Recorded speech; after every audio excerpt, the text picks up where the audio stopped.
Where is this guy? I think we are debating the submission of the honorable member for Janyambure. He's given an alternative. So let him propose it. Oh, he's giving an alternative. That alternative should be in writing. Alternative to this one. But how do you know that this is coming?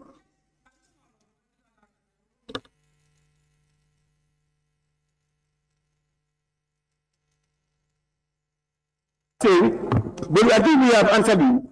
Forget the individual. Yeah? This is, Chair, just a minute. He's talking about part 3 to be reconstructed? Restructured. Yeah, to be restructured. Clause 14, 13A, B, and C, central body. You have not said anything. You must come with a proposal. No, you should put the proposal. No. You are not to provoke it. You are not to, you have to put the proposal. Honorable members, the proposal here, the main proposal is to amend G. We have Lower Saloon now, and then somebody else, and then is it Bully East? No, whose tag was up again? Okay, Lower Saloon. You have no question. No, over here. Over here. Yes, you know the member for the mega proposals. Member for the yes, he made the proposals. Now, it is that who's going by the proposal or he wants to withdraw it, we continue. Yes, or we, no, he has made the proposal. He has made the proposal subject to your approval. Now, that's why members have been coming in either to agree or disagree or to seek for more further clarification. Huh? Honorable member from Janyambure, any amendments? Chair, I will agree to make an amendment aligning myself with Honorable Lower Badibu. Central Badibu rather, sorry. The idea here is, Chair, because I have from members saying that this bill is about security. I just want to say this, that is to say, with regards to immigration, it's beyond security. We need to look at the migration aspect of it. And for Ghana Immigration Department to address the fears around migration, they always partner with the National Youth Council in addressing the root causes of irregular migration in this country. I recall one time when I used to be a youth chairperson, Ghana Immigration Department was supported by the Spanish government to go and train young people on life skills across the country. You know, so what I am suggesting, what I am suggesting, I want to align myself with Honorable Saho to say, in terms of having a female to be nominated, let's try to be specific. Simply because the reason why I said we should be specific, some of these institutions were established by an act of parliament. It doesn't have to be, you have to register with either the Women Bureau or the National Youth Council in order for you to be a youth or a woman. What matters most here is the definition or the legislations around this particular structures. Yes, as I said, I admire you for supporting the youth cause because you are youth yourself. You know, what we want to avoid, what I think we should avoid here is this is a critical bill that definitely should attract the best of the best in the Gambia. You know, I don't see any reason why we should go all out to restrict and turn the arms of those people who are to appoint people to this position. If the person they think is qualified is a youth, they will put the youth. If it is an elderly, they will put the elderly. But let's not limit it to something. You may have a youth who is qualified, but you may have somebody else who is better qualified than the youth, but he is not a youth. So why don't we leave the bracket open for selection, because every Gambian is entitled to it. Chair, Let me go, Chair. Honorable Samba and then Honorable Sabak.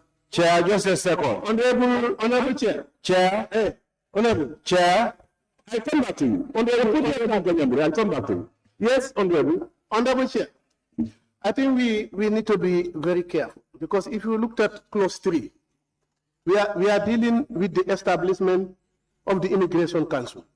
If you looked at the 3 nominees at clause 3, go down and then check the function of the council. If you looked at the function of the council, that will definitely advise you. Because the retired immigration officer, the responsibility of the function of the council, advise the minister on formulation of policies and strategies, ensure that the policies and strategies formulated by the minister are implemented by the service. You see, you have seen the sense of actually bringing in a retired immigration officer, so that at least he can definitely advise the minister on this policy formulation. Yes. Honorable Sabak Senjal. Foni Jarol. Foni Jarol, but he was not around. I was around, just that I was ignored. You were not around. But then he was quiet. What does he mean he was ignored? You were quiet, but don't say you were ignored. Okay. Okay, thank you. You know, Speaker Sanikea, I think the suggestion that is already there, I approve that one. Like if we just say female and we want to just discriminate, here what we are talking about is about value, giving equal opportunities for everybody. And then having also a retired immigration officer who one time served the institution would also add value than if you just discriminate. I think it's fine like that. Definitely, I approve it to be like that. It's okay.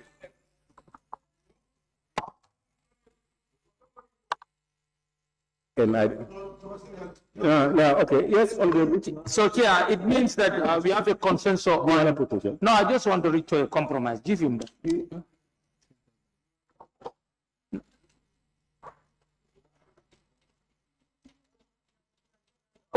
No, Honorable Speaker, you know the reason why I'm still emphasizing on when we say female, because the Women Council feels that they are not involved. So this is a council that, no, let me come. They are not involved. Involved in what? Involved in issues. Now let me come. Honorable, let me come, Chair. Go ahead. Okay. But today you are very defensive. Why? No, I'm not defensive. I'm trying to, I had the opportunity today to agree or disagree. Now I know when you will go and read law. No. I'm not saying that. Okay, but what I'm saying is, when we say female, let's make, because we have a lot of groups here. Do you understand? But the group that looks at the issues of women is the Women Council. Let them be represented, because women, they will also participate in the vetting process. Do you understand? Because we talk about training, we talk about selection, we talk about other issues. So let Women Council be involved. Yes. Council represents all women. And you know that there are some women who are not members of the council who may be by far more competent than those in the council. So what we are saying is, if you say women, it can be the Women's Council, it can be any other woman who is qualified. No. What do you mean abuse? Chair. No, but even in the Women's Council, it can be abused. Chair, he did. Yeah. Somebody is talking. If you want to talk, please raise your tag. Yes, Chair. Chair, on the same clause, I have submitted something in there. I've submitted something on the same clause. Yes, clause 14, sub 2A. Why did you move? To see me when I raise my tag. And how many times have I seen you when I gave you a chance? It was forcing me to always use the mic, and I don't want to use the mic without your permission. That was the reason why. No, that's not true. I always put down that. That is a flimsy excuse. Sabak Senjal, what he has is part 3, 14.2. Who appoints the chairman? 14.2. 14.2 is what you have, no A. Should be 14.2A. The council shall comprise a chairperson. What are you talking about? Yes, but who appoints the chairperson? This is not talking about the appointments. This is talking about the composition. Yes, but The composition is different from who those appointing offices. You know, if you remember, we talked about appointments somewhere on 2. yes, We talked about some appointments. Chair. So there will always be a section for that if there is need be. that There will be somewhere where you have who appoints the crown. But whoever appoints him or her, the person is part of the council. That's what we are dealing with now. yes, That is, the council shall comprise. Mm-hmm. We are not dealing with appointments. Chair. No, I think you are going Chair, to. if you look at the establishment, it's not there. If you look at 17, Chair, can you allow him to? 17 is telling you something. Look at the membership in 17. It's clearly stated, the membership of the council. You can see B is telling you that the permanent secretary at the ministry. Yes. No, I'm not saying 17. Don't mislead me. Huh? You said 17? No, 14. You said 17. No, on the same clause. Now, what I'm saying is, you quoted 17. Withdrawn. It's 14. Yes. If you look at 14, it's telling you where most of the members are coming from. B is very specific. It's telling you that the permanent secretary at the ministry would be a member. The other one will tell you that the permanent secretary Ministry of Finance. Let's not belabor this one. You are talking about the chairperson who shall appoint, who appoints the chairperson. That is not relevant in this particular section. It is relevant because it is not specific as to who should be the chairperson. Who should be the chairperson is another thing. It's not captured anywhere. Now we can say that it should be captured somewhere. But it's not going to be here. This one talks about the composition. What I'm saying, The composition is different from somebody being appointed a chairman, a commissioner or a chairman or whatever.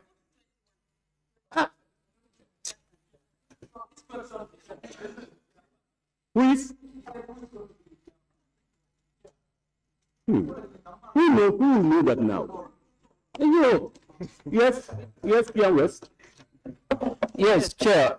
This is just to reiterate what Saba Sanjal is trying to highlight. Like what is captured here, when you look at the establishment, there is nothing wrong with to say there is established by this act, the Gambia Immigration Council, which comprises of the chairperson, you can say the chairperson appointed by the president, the permanent secretary, this institution, the permanent secretary, this one. I think that's what he is trying to highlight. And that of course makes sense. South. I think if they go further to 21, it states the committee shall comprise, and then how the chairperson who shall be a legal practitioner. I think they just. Allow him to learn. Allow her to learn, please. Let her finish and then you comment. Go ahead, please.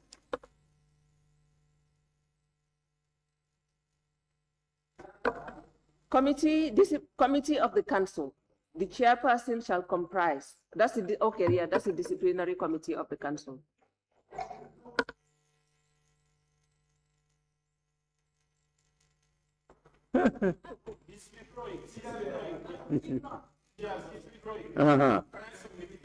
Huh?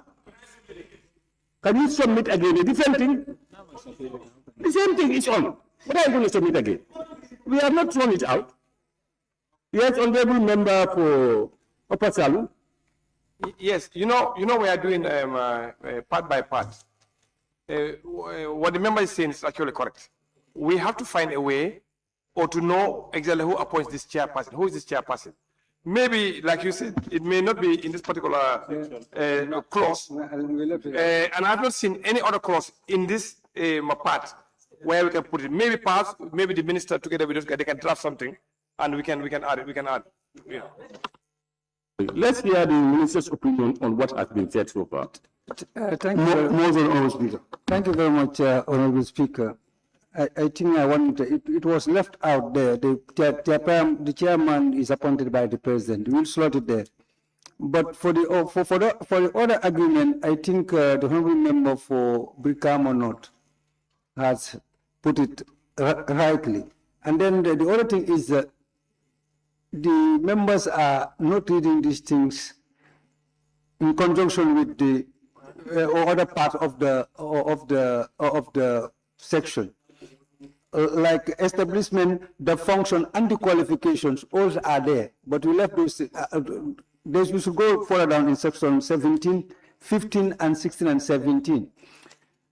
I think for the subsection 3, the member of the civil society, that I don't think we should remove the member of civil society, and also an immigration officer of the rank of the Director General must be. Well, and then the female officer, so the female representative can be anybody, if you have the qualifications and the experience. Because if you look at the 17, appointment and qualification of non-ex officio members of the council, it has told you what kind of people you are going to appoint. These are not ordinary individuals, because these are policy makers and decision makers and advise the service. Honourable members, I think what our concern, Honourable Minister, I think you have addressed it. Yes. The honourable member for Samak Sanja, the concern is who appoints the chairperson, and that there is no other section, there is no place in any other section in the bill that talks about it, and therefore it should be included. By the president. So,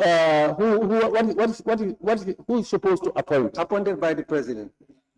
So we can now say a chairperson appointed by the president. Yes. Hey, no. Chairperson, president, consultation with the minister. Motion. The minister will be sending him. Yes, let's just go. We are just clearing this. The minister will be actually sending him the names. All right. Yeah, but you are in government. You are part of the system. That's why a chairperson and then section, appointed by the president. Section 18, meeting of the council, all those things are not controversial.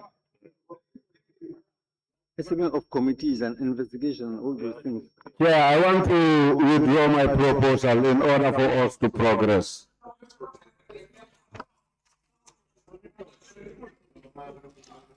Council, that chairman appointed by the president.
Motion, chairperson. Chairperson, I rise to move a motion.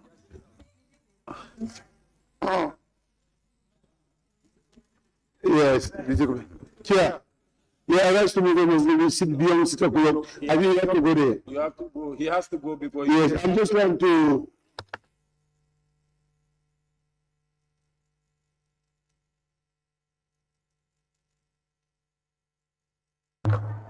What's the time? Huh? And what does the standing order say? Even if I say that's my rule, I am to make determination. If your motion was not put up, I can use that to delay your motion. You cannot do anything. If you, at the time you are putting up the claim, you are putting up the motion. You don't question what judgment I had taken at the time. You could have done it at the earlier time. Honorable Yamina, you are looking at me down.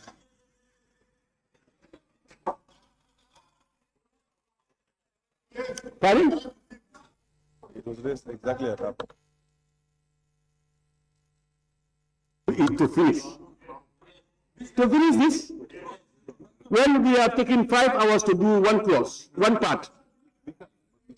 If we take that position now,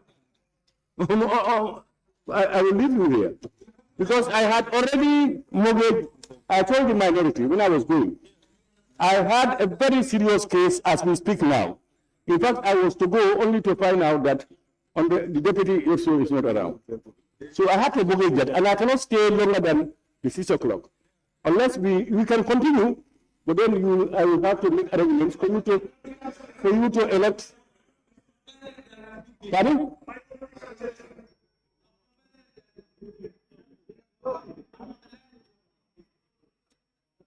All right, it means you are all willing to stay.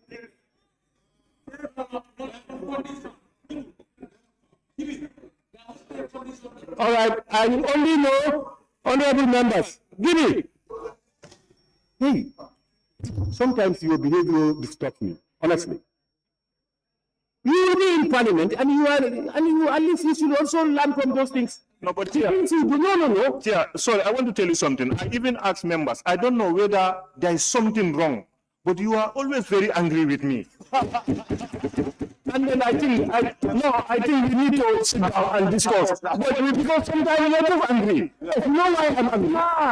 No, yes, no. No, listen, you are my father. No, listen. You are my father. Call me and beat me. You now tells you why I get angry with you. Because you don't want to respect my teeth. Please listen when I'm talking. Is that respect? When I'm speaking, you don't speak. But what I'm saying is, you are always doing things different from people. Different, all the time. And I have cautioned you in private, I have cautioned you publicly. Look at you. You see, you want to now be talking. I went to the chief whip. I told him, these people are all my witness. I have something different that speaker, the approach to speaker to me, I'm sending you to find out what is exactly happening. Today I have them there here. Because you are always very angry with me. You are always angry. I told them members. I told them. I don't know what happened. I don't know speaker. And that's what we are doing now. Are you ready? What I'm saying is, there is nothing. You see how you are behaving, Jimmy? Is that the way you behave? There is nothing extraordinary you have done between me and you. But I will not tolerate, and not only you, anybody to disturb the plenary session. You will go sit down and be talking to people behind. You will be disturbing. You will shout and come on me myself and say, hey, talk and shout permission. I cannot take that. If anybody does it, I do it with him. I do it with anybody who does it. If you want to avoid that thing, there's nothing. What have we in common that I will look up to see you do something? But you also should learn from others how others behave. But I cannot be heading and be caring, and you are doing those things. You want me to be happy with it? I will not.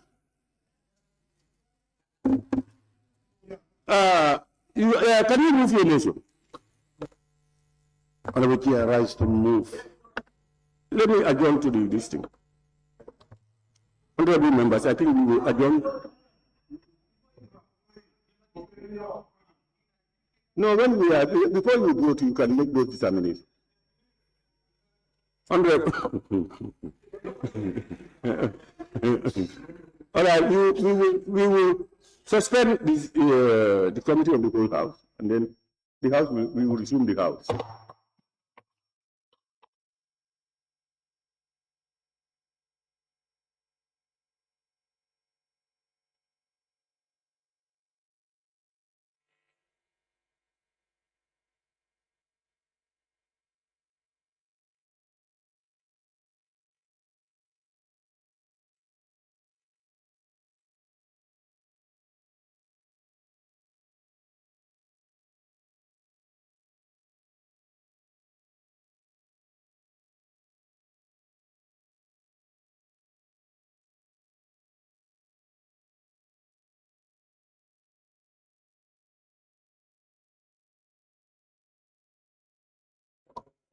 Honorable members, the house now resumes.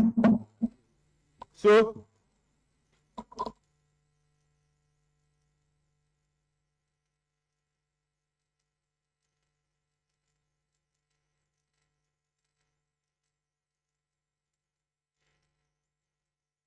now allow the honorable member for Lower Salum to move his proposed motion.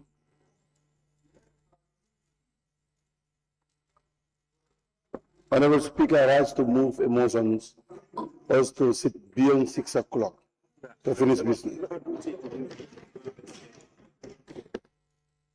Honorable members, any seconder? Huh? Lower Miami?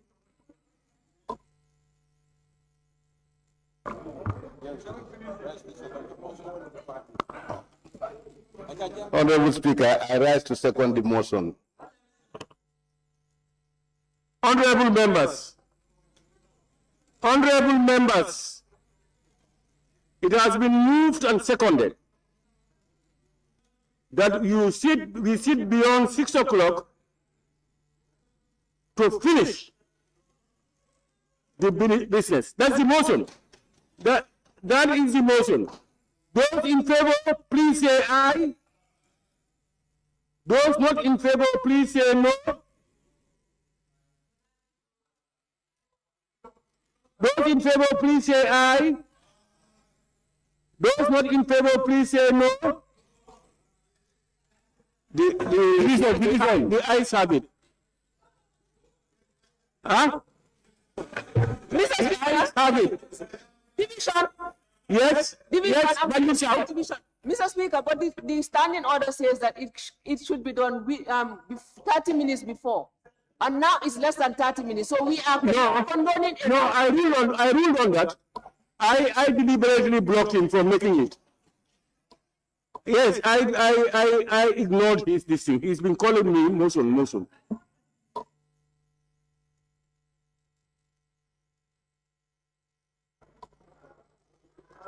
Those in favor for us to 6 beyond 6 to finish this business, raise your tax.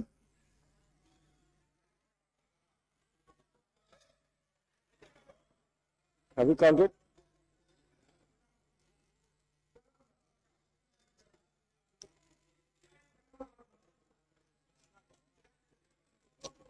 Young.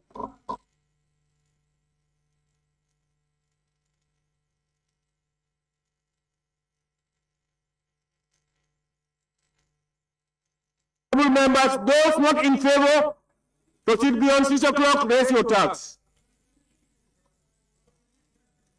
Yes, you know, the motion is, when the motion is carried, you will sit to finish the business. If you are against the motion,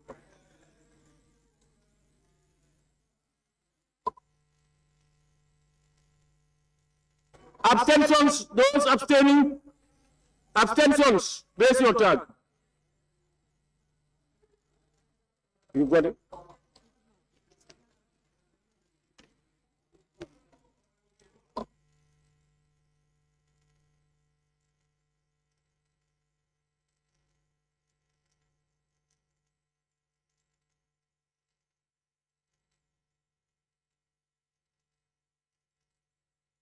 Members, the results. Those in favor, 2020.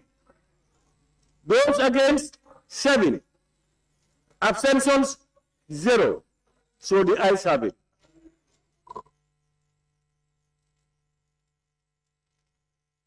Before we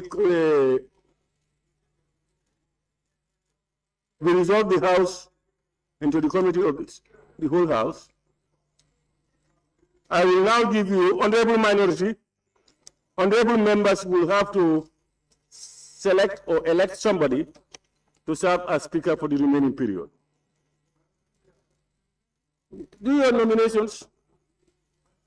Yes. Thank you very much, Speaker. I nominate Minority Leader and member for Brikama North to be the Speaker.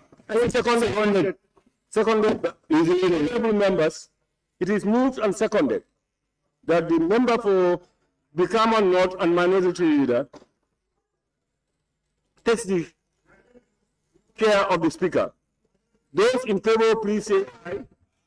Chair not in favor, please say no. No. The ayes have it. Chair, honorable minority leader, can you? Chair, observation. Chair, who is talking? Samasanya. Yes, Chair. The minority leader voted that he do not want to stay to finish the business. He cannot be nominated to become the chair. Somebody who said he don't want to stay, he want to leave. How can he be nominated to become the chair? No, wait, let me tell me. Somebody who said he don't want to stay. Honorable. Chair, they are honorable, please. Honorable, please. If you have anything to blame, blame yourselves. Who did we force him on you? You voted you voted unanimously almost to say that he comes in. What can you say again? Please. Honorable minority, you are invited to take the chair.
The House is resolved to the Committee of the Whole House.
Thank you very much. Honorable members, before us, we have submission from Honorable Member for Sabah Sanjal regarding 15B. And it reads, 15B should be changed to read as monitor that the policies and strategies formulated by the minister are implemented by the service. That is 15B. Initially, 15B reads, ensure that the policies and strategies formulated by the minister are implemented by the service. And he's proposing that 15B should rather read, should be monitor that the policies and strategies formulated by the minister are implemented by the service. Any observation or comment on his proposal? What he is changing in the text, 15B reads, ensure that the policies and strategies formulated by the minister are implemented by the service. And he is suggesting monitor that the policies and strategies formulated by the minister are implemented by the services, by the service. I think it should be fine, but maybe you can remove that. Just monitor the policies and strategies formulated by the minister are implemented. So that is, yeah, remove and so change it and remove that and you are fine. Yes, I think it's okay, we can go. What is wrong with ensure that you want to change that to monitor? You see, oh, okay, go ahead. Chair, thank you. The reason why I'm saying that we should remove ensure is because it is overlapping with the statutory responsibility of the Comptroller General. Look at it. So as a council, their role there should be an oversight role to either monitor or to oversee, but not to ensure. The ensuring should be the responsibility of the Comptroller General. Thank you. So the key changes here, the word ensure is replaced by the word monitor. Any observation or comment on that proposal? Yes. Let's take position on that, then after we can move to, to the members. That one is okay? Okay, we go to another observation or proposal from the same honorable member, Sabah Sanjal.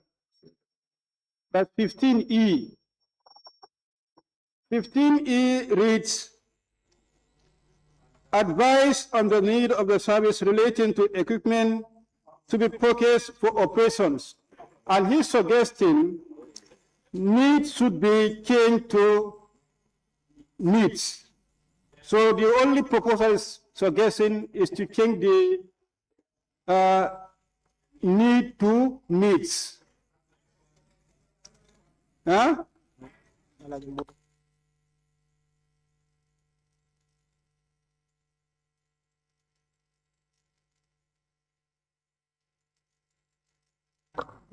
D. Focused.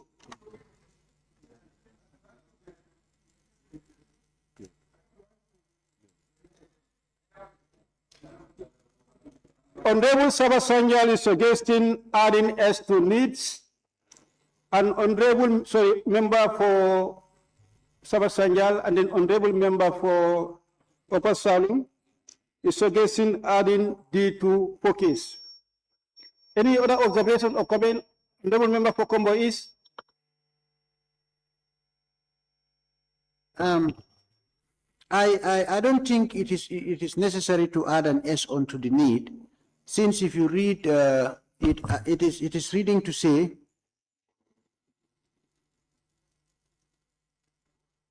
ensure the purchase of equipment for the service. You know, it's an equipment.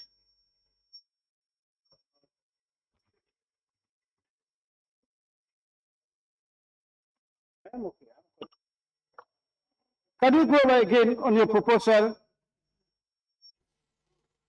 Combo East.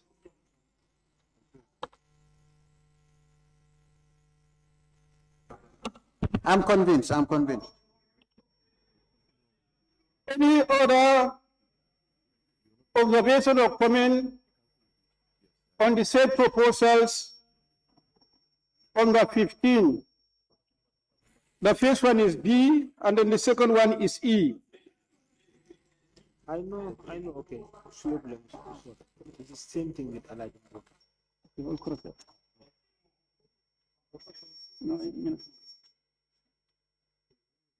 18 on 18.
Honorable members, still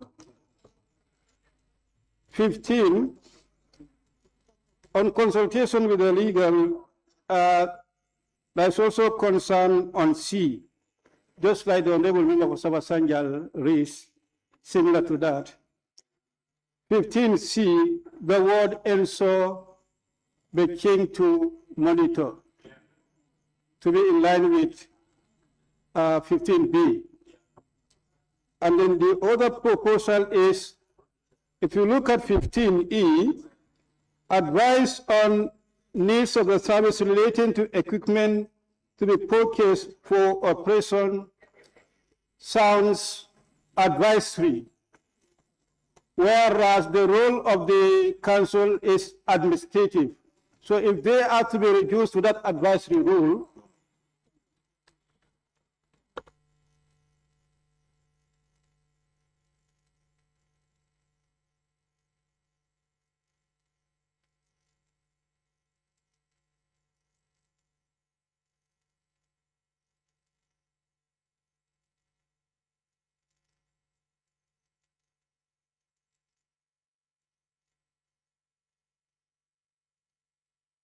yeah.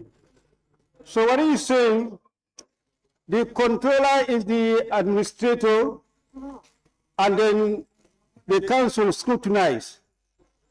But now, the way it is phrased here, that means the council is now only to be limited to be advising the administration. So, to what is being suggested is to delete the entire phrase. That's clause 15E. That is your observation. I don't know what the minister has on that. 15E.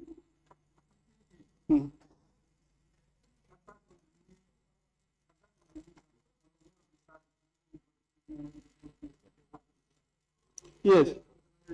Those are administrative functions, and that lies with the Controller General. So if the council wants to come in there, that means they are seemingly taking the position of the Controller General. So to remove the entire clause or sub-clause, 15E from the legal. Yes. How about monitor? How about use monitor the procurement of this equipment? Yes. Yes. The procurement of the equipment. Yes. Exactly. All right. Then we'll redraft it. Can you redraft it and then study, then we propose it for amendment? Oh, yeah. So the minister is proposing a redraft to include the aspect of monitoring the procurement of the equipment.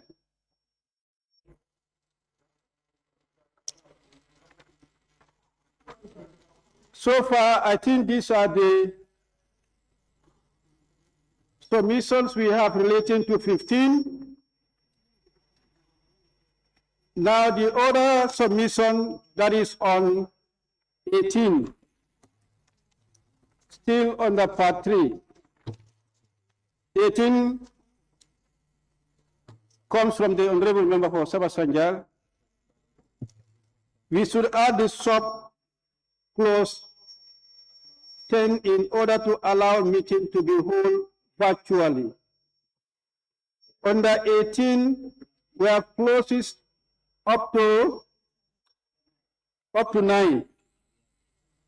Now he's suggesting adding another clause 9 or to make it 10, and that one in order to allow a meeting to be held virtually. What does that mean? Are you saying that clause 10 should be virtual meetings?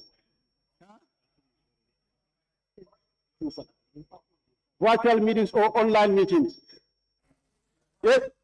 Honorable Member, can you shed light on your proposal? Yes, Chair, because this is like, it's talking about meetings of the council. And if you look at clause 1, it is telling you the council shall meet at least once every 3 months at such time. That means a time is given and at such place. There is a designated time and a place. But there are meetings that are done online, and sometimes the council should be allowed also to have the opportunity to hold meetings online. Remember, during the pandemic, people were working from a distance, from homes. And, you know, at most of the times, if they are not given the opportunity to hold online meetings, it might not be feasible enough for them to be meeting, you know, at all times. So I think it's very important that we capture it, that to give them at least the opportunity to be holding meetings online, virtual meetings.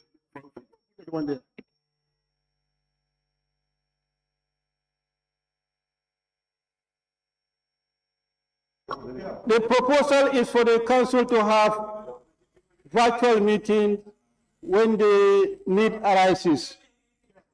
Honorable Minister, give us the floor. Honorable nominated member. Honorable Chair, if you look at one very well, it doesn't make any restrictions as to the mode and manner in which the council might decide to meet. Altogether, if they so decides to meet virtually, there is no restriction in one that is stopping them from doing it. So I strongly believe there is no need to insert any new clause. Thank you. Table member for Kia West. It's Kia West, Kia, not Kia. Kia West. Okay, Honorable Chair, the chairperson can determine that. That's what one is telling us. If the chairperson deems fit that there is an emergency situation that we cannot meet physically, can decide that we meet virtually. So one reads, the council shall meet at least once every 3 months at such a time and such place as the chairperson may determine. Shall determine. Yes, exactly. Yes, that one. Sabah Sanjal, honorable member, please don't talk to him directly. Honorable member for Joshua. Okay. Amen. Limited member and Kia. The proposals that are coming from the honorable members countering the submission of the honorable member for Sabah Sanjal is that there is no need to put that in the act, or rather it can be regulated. It can be part of the regulation. If the need arises for them to meet virtually, that can be part of the regulation.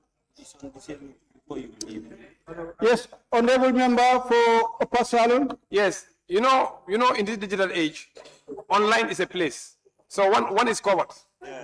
Online is a place. So we can meet online. We are meeting on an online place, on a particular platform also. So it's covered on the one. We are good to go.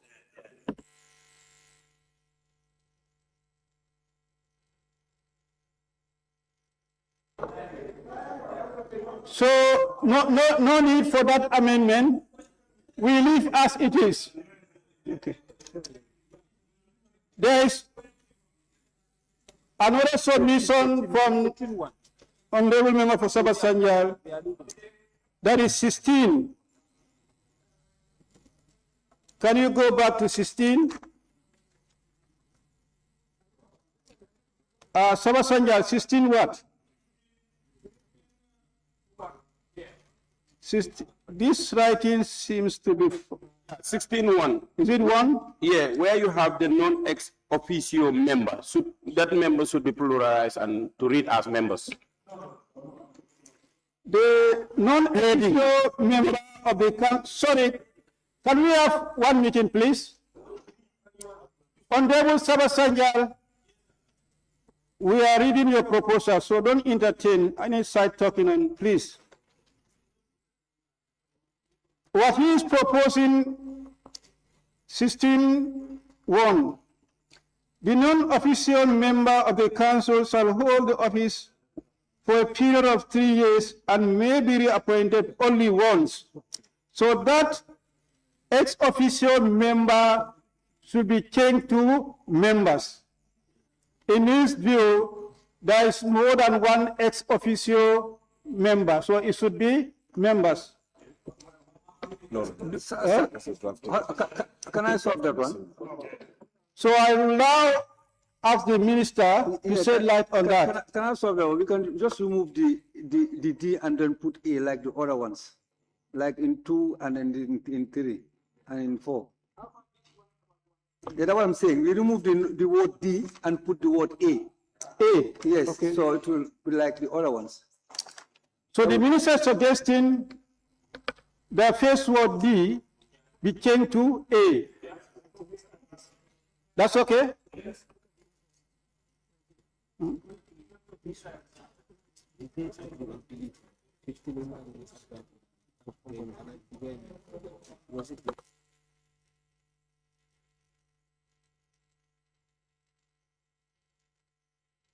Seventeen B. The honorable member of Sabah Sanjal is suggesting that B is relevant in is subjective. So I would not know what he means by that. In the case of other non-official member, has at least 5 years relevant professional experience. So you are saying that the word relevant is subjective. So what is subjective? What is your view on that? Thank you very much, Chair. If you look at this, you have to read it with 17, with 17. It's saying a person may only be appointed. He may only be appointed as non-ex officio member of the council if he or she, in the case of other non-ex officio member, has at least 5 years relevant professional experience. What do you mean by relevant professional experience? What do you consider as relevant here, as far as this clause is concerned? You said it is subjective, and the onus lies on you to tell us what do you mean by that term that the relevant is subjective and is disqualified in this context. Because the 5 years professional experience is not defined. What kind of 5 years professional experience do you mean here? That's why I'm saying the relevant there is subjective. Chair. Honorable member nominated, Fofana. Which I agree with the member for Sawasanya, but in fact that is the intention. It needs to be subjective. I mean, currently we are talking about immigration, not so. So now if at all it is saying you must have the relevant qualifications, now it must be sector related. The intention of that provision is to be subjective in itself. You cannot take someone who doesn't have the relevant sector experience and then you bring him there. I think that is the intention of the provision itself. Very well. The relevance in this is related to immigration. The relevant professional experience in immigration. Chair, it's not about central member for central body. I will come to the minister. Yeah, yes, yeah, we can say immigration in particular, but the professional experience is about the police in general. So it is not limited to only immigration. But when you say the profession here, professional, I think it talks about the police. Honorable member for Lower Salem and then to the minister. Yeah, I think from the minister earlier that they want to form an academic. And if you check under the C, whole relevant academic or professional qualifications. And what the explanation of the minister earlier that they want to form an academy whereby police, immigration, fire service, you understand. So it falls within the limits of this. So it's correct. Huh? Honorable Minister, Honorable Member for Central Badibu. Thank you, Chair. I think this particular section don't have a problem. In fact, if we are going to remove or add anything, I think section A, subsection A, clause A, in the case of the chairman, we should add the word relevant, in fact, instead of removing that other one. Added before professional. Yes.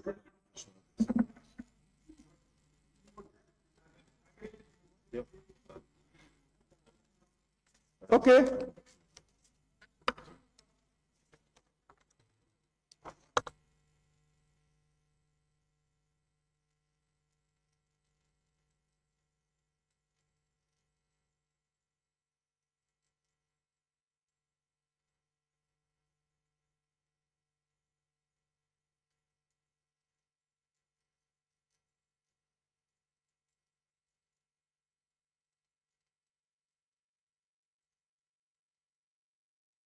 Honorable member, nominated member. Pardon? Okay. Anyway, suggest inclusion of a representative. Office of the National Security. What I don't know which clause here. Can you have one like 14. Would that be 14 or 15 country? If it's the second one. Honorable member for Combo is, you refer us to sub 2, but which particular main clause? 14.2. 14. You say sub 2, but which, under which clause? Use your mic. Part 3 sub 2. Part 3, no, clause 2, sub 2, clause 2. Yes, clause 2. The council shall comprise a chairman, then B, the permanent secretary. C, I haven't seen the insertion, the inclusion of the ONS, the Office of the National Security. They must have a representative to this because it concerns them too. Now we have that one from A to G, and we are suggesting an additional subclause. Yes, and we should include the representative from the Office of the National Security. Office of the National Security. Honorable Minister. The National Security Advisor is the coordinator of all the security. You cannot bring them in. It will be a conflict of interest. So you cannot.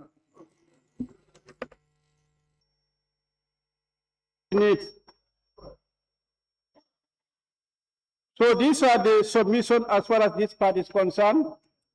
Earlier on, the minister has to redraft a particular subclause 15E. E, 15E.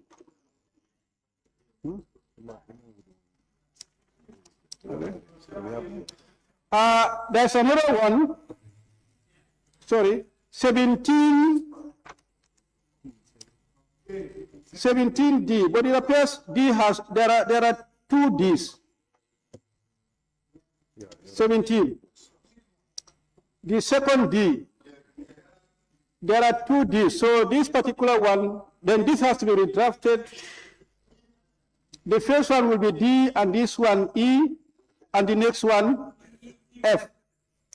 So this E, that's the second D, which reads, is not declared bankrupt by competent court of jurisdiction. The proposal is to add the word competent before jurisdiction. Initially, it reads competent court of jurisdiction. So what is proposed is to add competent before jurisdiction. The court of competent. Of jurisdiction. Listen, what is here is court of jurisdiction. So the proposal is to add the word competent before jurisdiction, and it's now going to read, it's not declared bankrupt by the competent court of, what is that? Competent.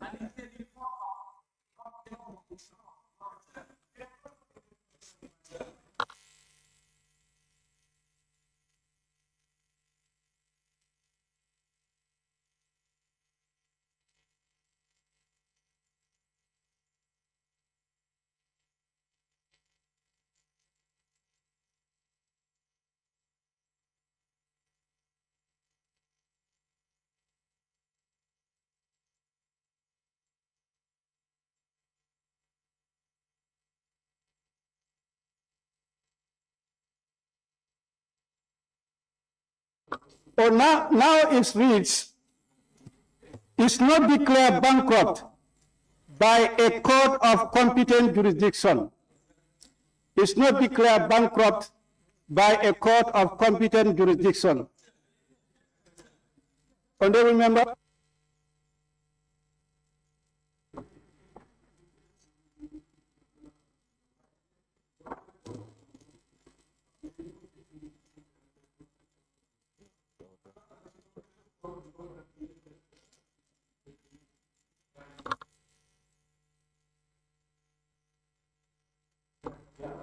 Can you go over your suggestion? My suggestion is we can remove we can replace jurisdiction with law. Competent court of law. That's all. You remove the jurisdiction and put law. Honorable member for Chiang West. Honorable Chair, here, you know, the last submission that you've made by court of competent jurisdiction is very correct. It's correct. We've passed the previous clause somewhere else. I have seen something like the same thing like that somewhere else. So I think that's fine. The court of competent jurisdiction is correct. It's a drafting issue. Honorable member for Upper Salon. Yes, Chair. With Mr. Chairman, with all the bills we've dealt with here, it just says adjudged to be bankrupt. There is no other institution that can declare somebody bankrupt except a court, and it's only one. So it's only one court. High Court.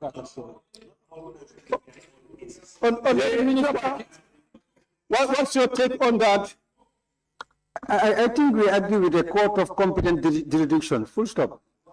So the minister is also with a view that it should read, is not declared bankrupt by a court of competent jurisdiction. That's the position of the minister. Thank you.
Honorable members, we have another proposal on clause 18 or clause 19. 19A. 19A reads, affairs of any company or enterprise being deliberated upon by the council or, okay, let's go to 19.1. A member of the council who has a direct or an indirect interest. A, the affairs of any company or enterprise being deliberated upon by the council. Or B, any contract proposed to be entered into by the service. The proposal is to either add to read C, any subject matter being deliberated upon by the council. So that's the proposal to add C, which reads, any subject matter being deliberated upon by the council. The first one is the affairs of any company or enterprise being deliberated upon by the council, or any contract proposed to be entered into by the council, and then this additional proposal, any subject matter being deliberated upon by the council. No, but Chair, you have to continue reading B. Sir, continue from there. By the council shall, as soon as possible, after relevant facts have come to his or her knowledge, disclose the nature of his or her interest at the meeting of the council. So the proposal is for the third subclause to be added. Honorable member for Wole is. Chair, the way we formulate this is not the person's interest, but it's pecuniary interest. If the person has pecuniary interest in a case, but if it is just any interest, I don't think we should punish people for that. But if it is pecuniary interest, yes. So I'm not sure it's limited to pecuniary interest. What I'm trying to say, I'm not sure it should be limited to that. I think as it is, is definitely good because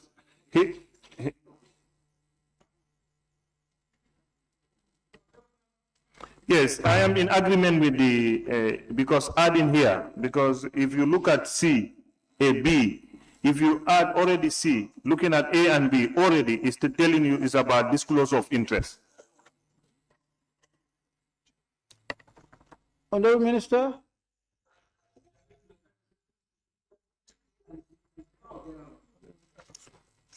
And the general one should be any subject matter being deliberated upon by the council. That sounds a general one. So when that is general, then A and B can be deleted.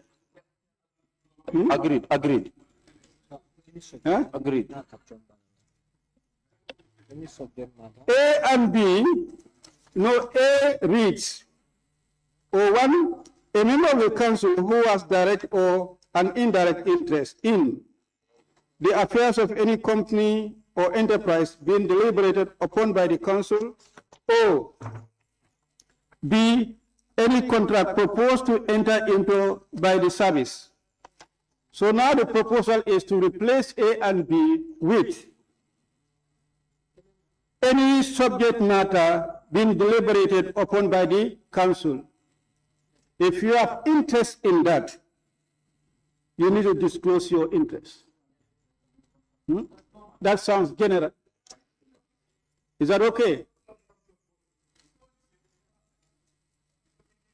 It's only so, but this one is general. This one is limited. It covers everything.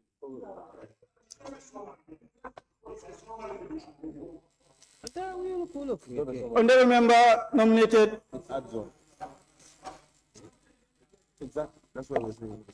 So I think you need to look at the intent of this provision. Okay, and the intent is to provide safeguards against conflicts of interest, right? So, as such, leaving it open, might be counterproductive. Currently, if you look at the bill, they're trying to position it and make it strategic to target where they believe procurement might occur. Because A and B, all of it is about what? Companies. Contracts. So I think the best thing is to ask the minister whether that will serve the purpose. But to say any other thing, that is too general. That is too general. I think in trying to make law, we should be in a position to identify the areas of interest which might possibly come. Yes, I can see your aides there Honorable, swinging their heads left and right. Honorable. But that is my position. Honorable. Yes. The council may be deliberating things on even interest, maybe a personnel in your department. Maybe the personnel is your son or is your cousin or whatsoever. The council deliberate that matter. If you don't disclose those things, it will not be fair. It can be anything. So it's better, yes, better we leave it open. Like we suggested here, a member of the council who has a direct or an indirect interest of any subject matter to be deliberated upon by the council shall, as soon as possible, after relevant facts have come to his or her knowledge, disclose the nature of his or her interest at the meeting of the council. It's general.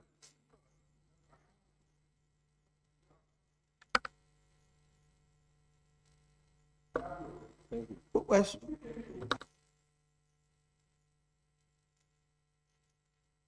Do we agree with the proposal? We replace A and B with this proposal, that is, any subject matter being deliberated upon by the council. Yes, Honorable Member for Wole is. The proposal, I will propose that we maintain it as it is. Any direct or indirect, then it goes. Let's leave it at that. That's clearer than the proposal that is to replace that. So instead of replacing them with, yes, we just leave it as it is. we leave A and B as they As are. it is, yes, yes. That will not cover anything because you need to look at the sponsor of the bill, his intent.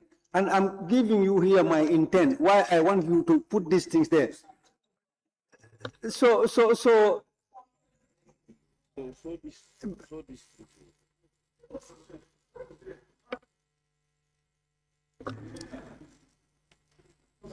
There are two things, leave as it is, replace the two with this proposal.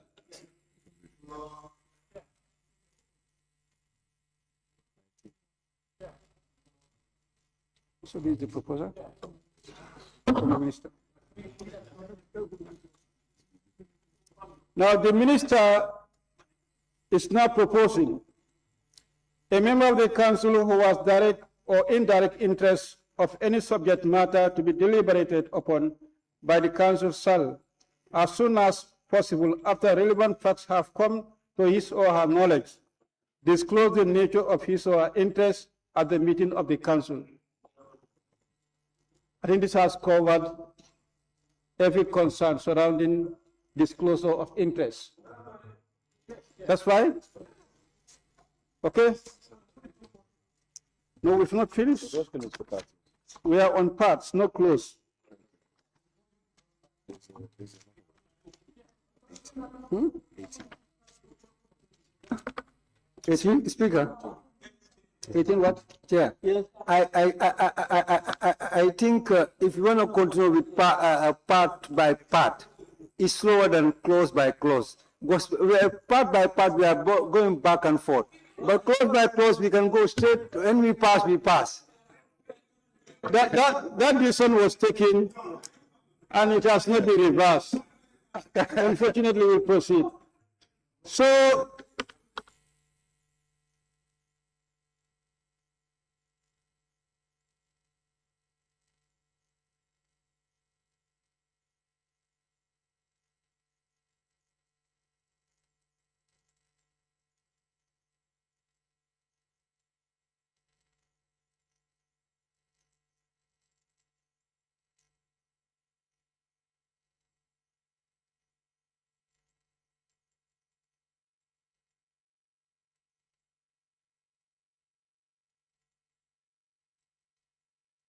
the next observation is under 18, clause 18,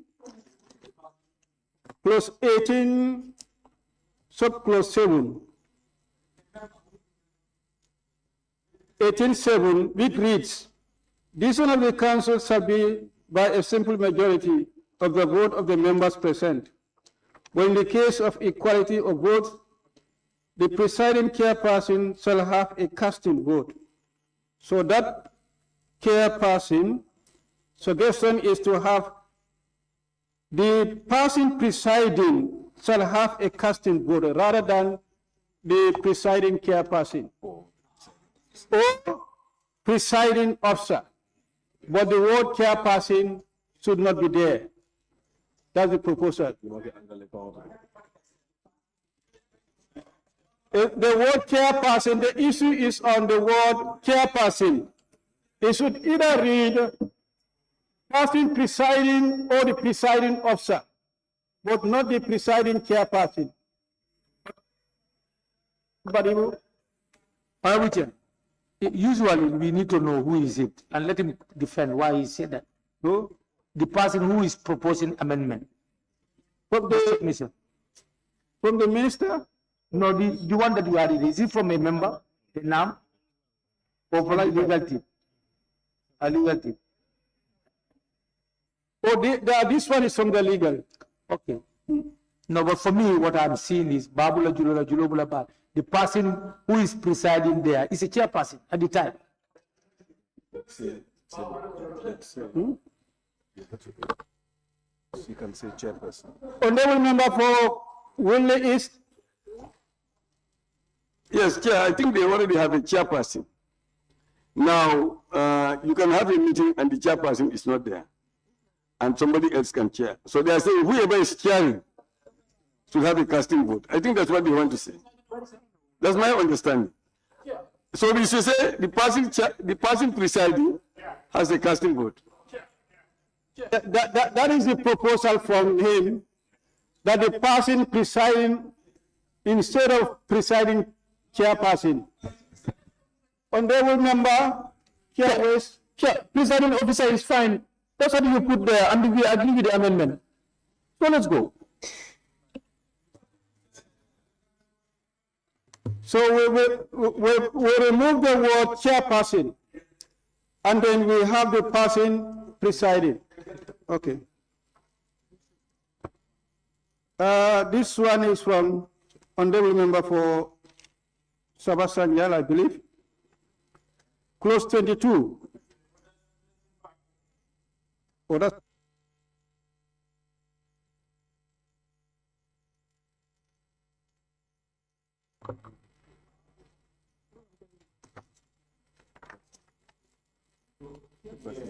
you read the person presiding.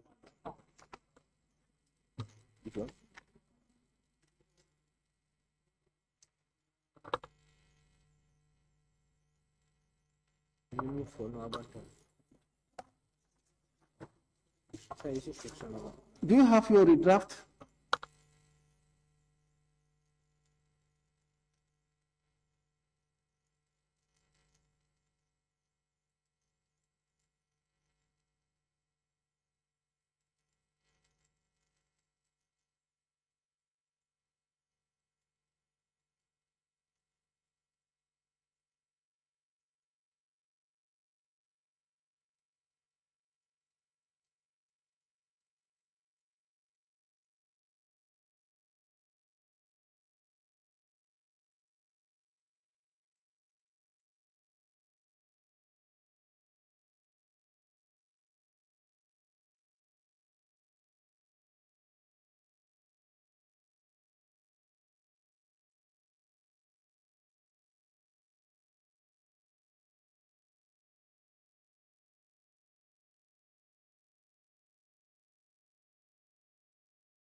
Honorable members, earlier on we allowed the Honorable Minister to read draft 15E, which reads advice on the needs of the service relating to the equipment to be purchased for operations. So should be redrafted to read as monitor the procurement of equipment to be purchased for operation of the service. So the clause or the subclause has been redrafted and reads as monitor the procurement of the equipment to be purchased for operations of the service. Is that okay? We did not. It's now that the Honorable Minister is redrafted. He said we allow him to redraft, and that is submission. Okay. Help me. He has come. He has come. Let me do that. He's here. He's here. Hmm? Another.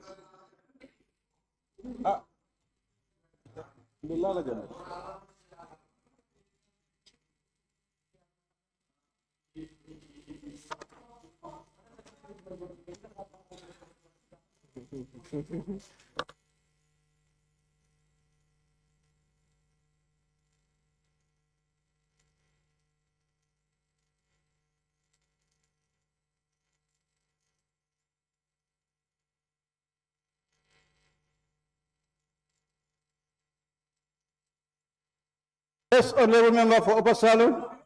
We have done it already. We are saying, it seems that whatever every member is saying, you are writing. Don't not delay us now. The amendment, whatever is amended, I take note of the No, but amendment. the clerks are there to do that. The clerks are there to do that. That's Say, my, no, that's my you, style. you have 4 clerks there.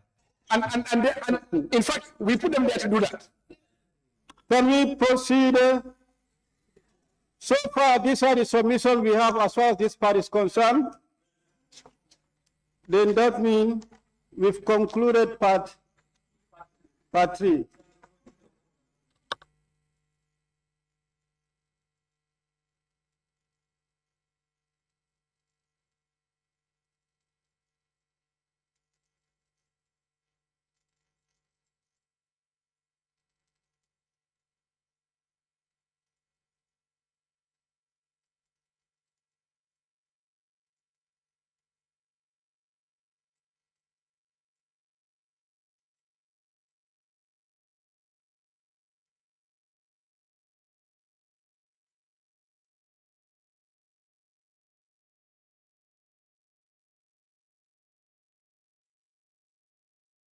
Can we go to 19? Still there is an issue or proposal from the legal.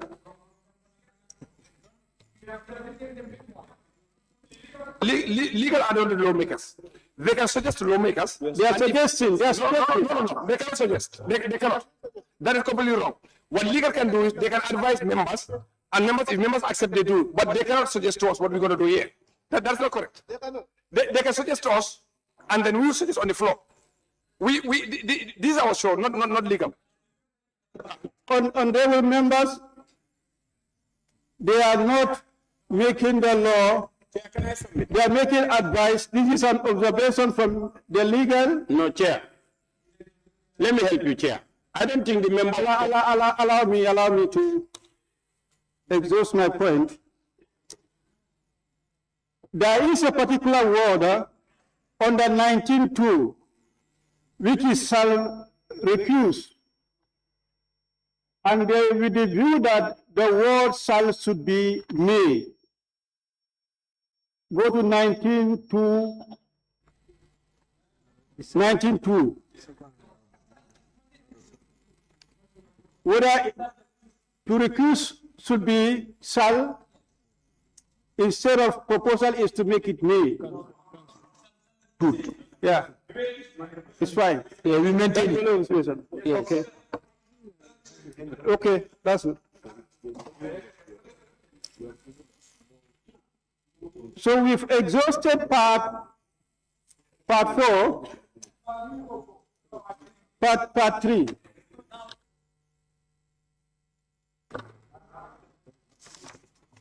The vote is that part 3 stand part of the bill with amendment.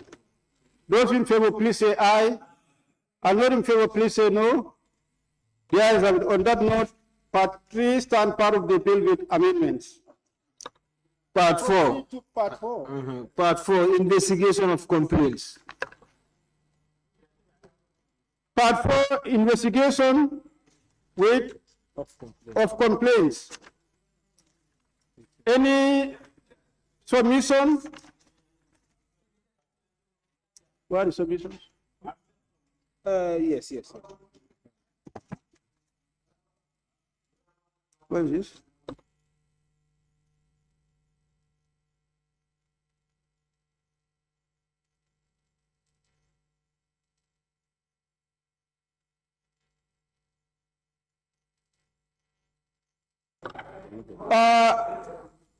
Honorable Member for Upper Salem, can you read your proposal? Amend to what?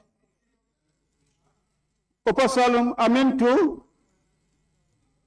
21-4. 21-4. You are proposing amendment 21-4, but we cannot read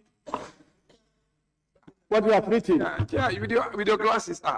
You see, a member of the committee shall hold office for a period not exceeding 3 years, and he or she is not eligible for reappointment. My suggestion is to be allowed for one more term, because when this bill passes, you know, it's kind of like a baby that they're starting. So somebody with experience after 3 years, you just want to do it with them and start all over again. I think they should give them. And the thing is, if you allow them for another term, it's not mandatory. So which means they may be elected, they may be put back in there. So it's not mandatory. So if it is unnecessary, then you allow them to go, you do for somebody else. So I think I think it's important for them to be, for the caveat to be there, they may be, reappointed. But maybe reappointed doesn't mean that they have to be reappointed. But at least when we put this for the way it is, it excludes them completely. That's my suggestion. Pardon? Can we give reasoning to that? Yes. Because this is not any other committee, because this is a disciplinary committee. When people are used to you, you may not be effective. Reappointment. So that's why we said just one term and then you go. That's okay. Okay. Any other submission? 22. Can you please write your name on your submission? No, the one with me, there's no name. So, the one with red pen, Sabasanjal.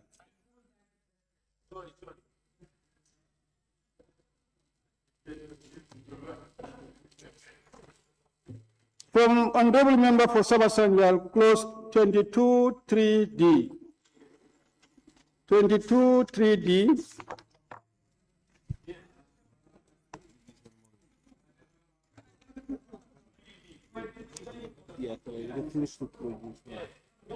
What he's saying, so.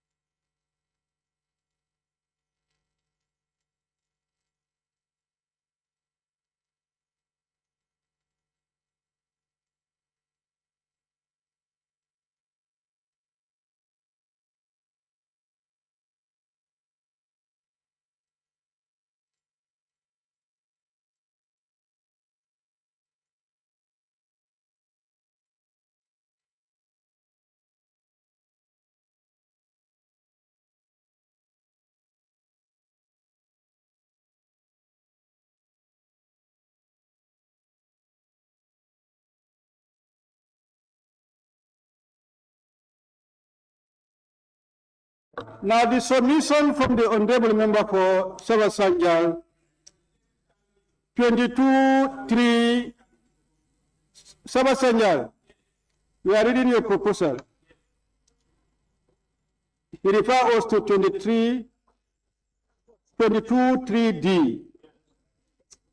refuses to produce any document. Refuses to produce any document. He is suggesting commits the offense should be changed to commits an offense. Okay? Should be changed to commits an offense.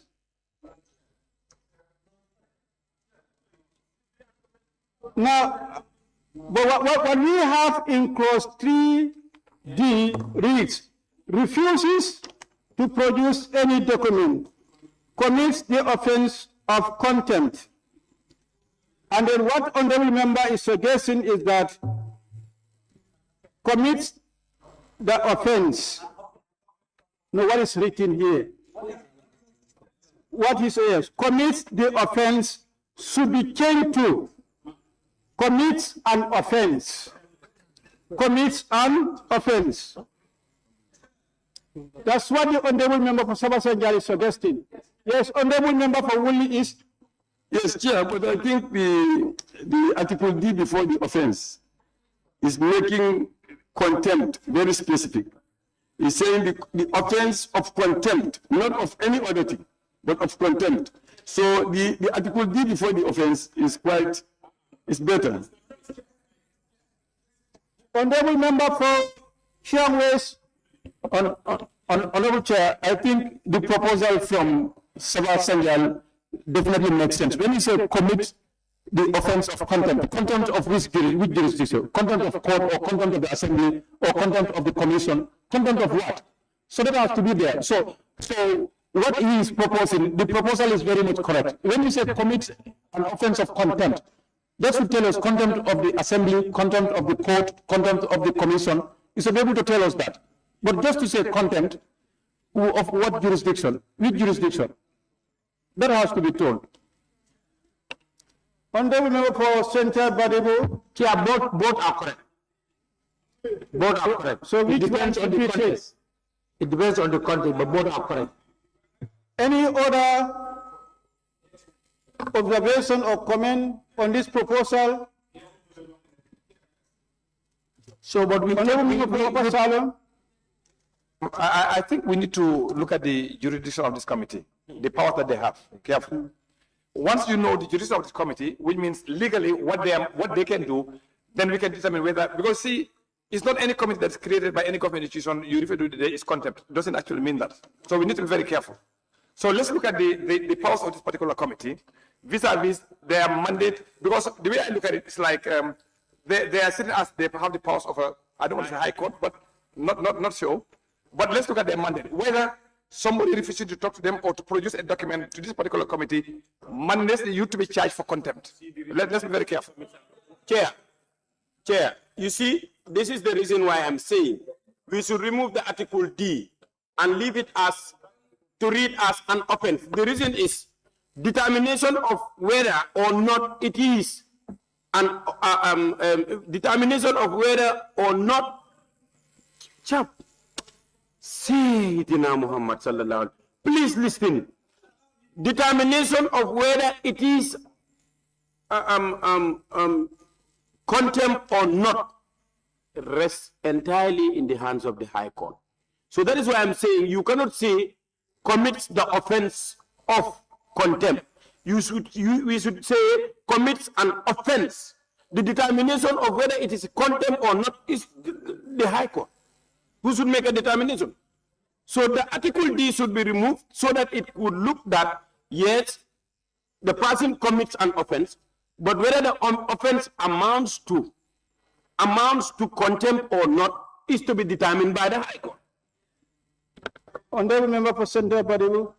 Chair, if it is not known, if the crime is not known or what, like the offense is not known, then you can say an offense. But now we know that we said if you don't recuse yourself, do you understand? That's why the Article D now is suitable here in these circumstances. And what we are saying is, we said shall be the offense of the of contempt, and the committee shall refer the matter to the High Court for trial and punishment. So I think it is good as it is. Let us not confuse ourselves. Honorable member. Chair, let's be very careful here. One, like I said earlier, we need to determine the jurisdiction of this particular committee. Are this committee dealing with only serving members of the service? If so, these people are public servants, and there are laws that guide their behavior, discipline, and everything like that.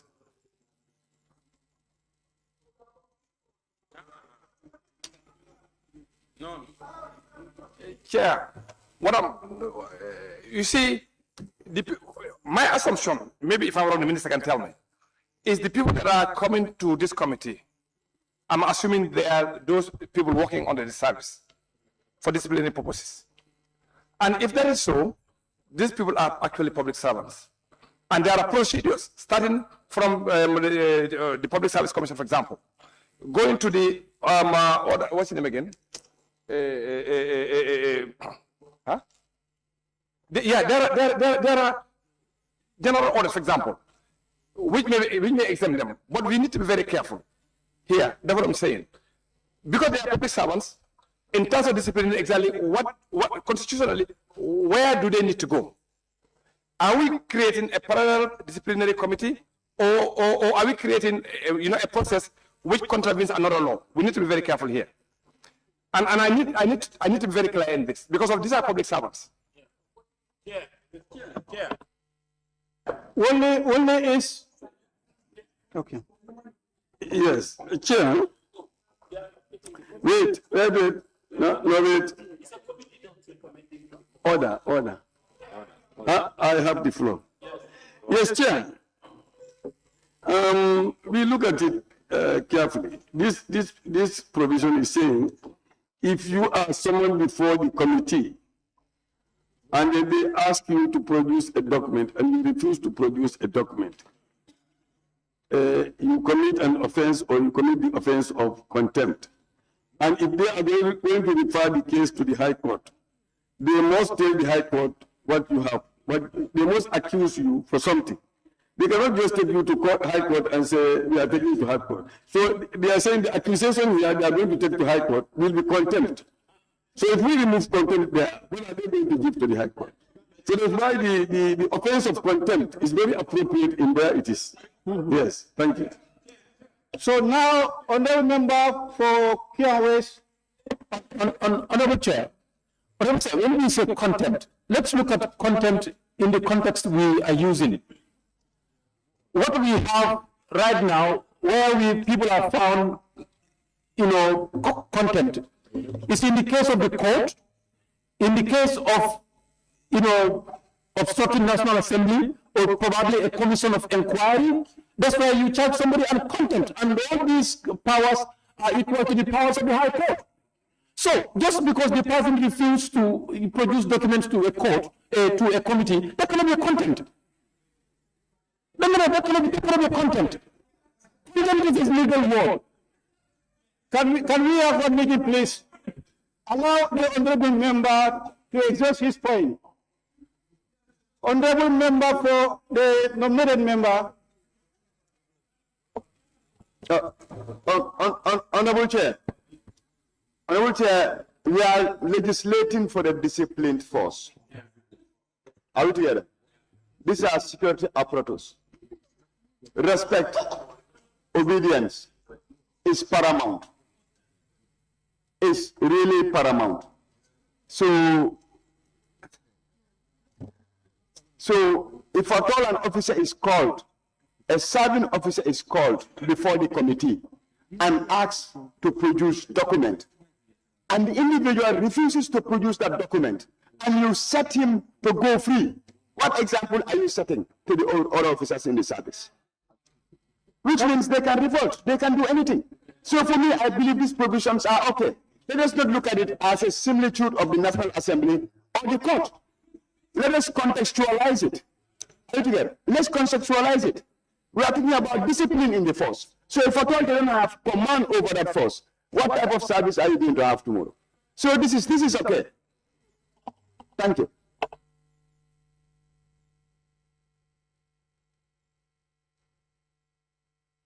So now, honorable members,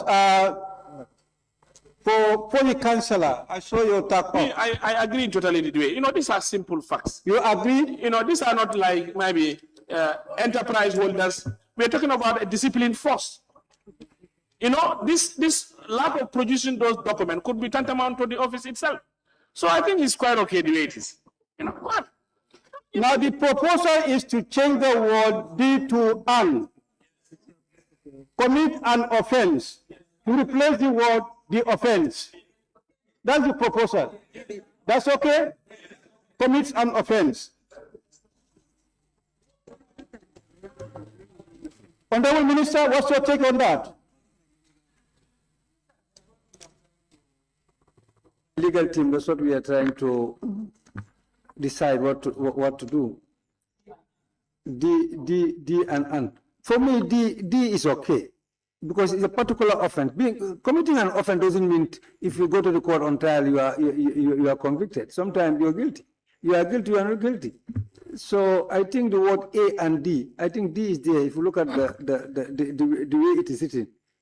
Because this is definite, you know. I don't know why he want to use the indefinite articles. Yes. If you use the article D, to me, it means that you are imposing that the act of contempt actually exists.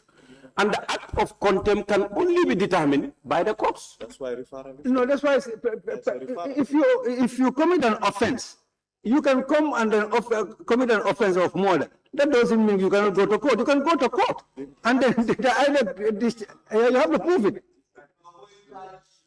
Exactly.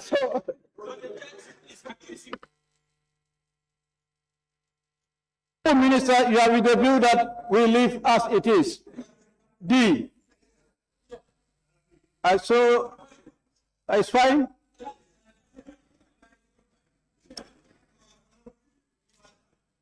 On that number, I think the contempt and the D also is okay like that, because the contempt doesn't mean it's a long way, like an offense.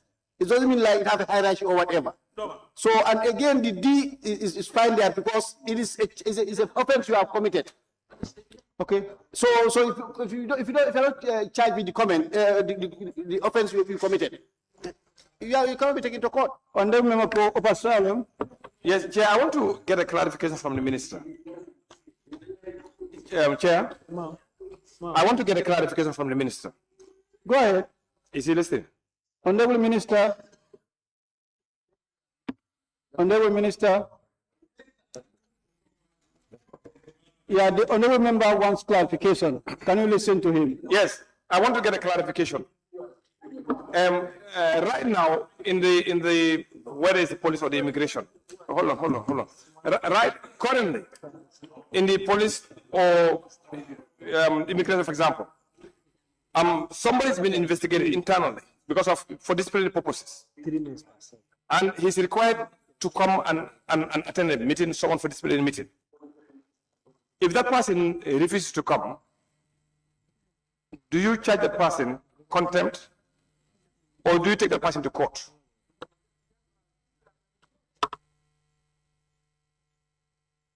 You know, as police officers, we have our own court, we call them. You know, disobedient to orders, straight. That means you are given an order to come and you disobey. It's called disobedient to orders. And then we also have a punishment on the police procedures and that. Yes. Exactly. Now, hold on. I know what I'm asking for. Now, is there any way when you charge him where you have to take him to court, or that's internal discipline? Yes. There is a court. We have our own court where you will have like a magistrate. He will say, you will come, witnesses will come, the person also will come and defend himself. We call it orderly rooms.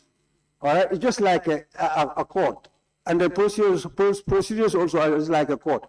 You will come, the witnesses, you will come and say this is offense. You will come defend himself, just like a court, but internally. And also, if you are found guilty, you are punished. But this particular one, I think this particular we are arguing, it's not the police officers or the immigration officers themselves. It's the civilian we are talking. Like if the inquiries, yes, we are trying to resolve the problem here. That's exactly where we need to be very clear. Yeah, yes. If you are talking about the civilian, yes, I can understand. But if you are talking also about the employees of the service, then we need to be very clear on this law. And this is why I keep asking the same question. But because of if you are internal, I mean, I don't think you will take somebody, just your officer straight to court like that. There are internal discipline measures. No. Exactly. So we need to be very clear. Chair, I think we are causing more confusion than helping each other here. Because this is very clear.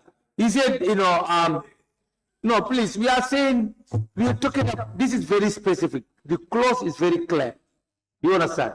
We said the person who without reasonable excuse fails to obey the summons, withdraws without the permission of the committee, refuses to answer any question. So we say the person. So this could be any person. So, this is not about whether civilian obeys on uniform. Let us not confuse ourselves. I think the issue is on the word D, whether it should be replaced with the word and. Huh?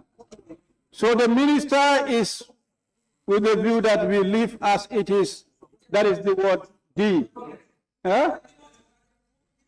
Is that okay? All right. There's no amendment in that. On the same issue, quickly. Honorable Chair, we need clarity on this, because for me, if I read from 21, from 20, establishment of the committee, investigations of the committee, powers and procedures of the committee, up to where we are looking at it as internal, not between the service and civilians. So if at all we are getting it wrong, we need clarity on that. Can we get clarity on that? Is it within the service or is it between the service and civilians? Because for us, our mind is this is within the service. No, the disciplinary committee is investigating the service member. But in order to reach a decision, sometimes they may need a civilian to come and give evidence. That's what we are talking about. So the bone of contention is... So the disciplinary committee cannot look into matters that involve the civilian. It's only the services. But in doing so, you need evidence from civilian. You may. It's just a safeguard. But we have given a proposal. Let's look at it. If we are okay with it, and because the issue of the high quality like that, what you want us to remove? Yes. But if you remove that, we're going to make it a strict liability offense. Once you fail to do that, you are guilty. Right? No, our legal, our colleague in the legal.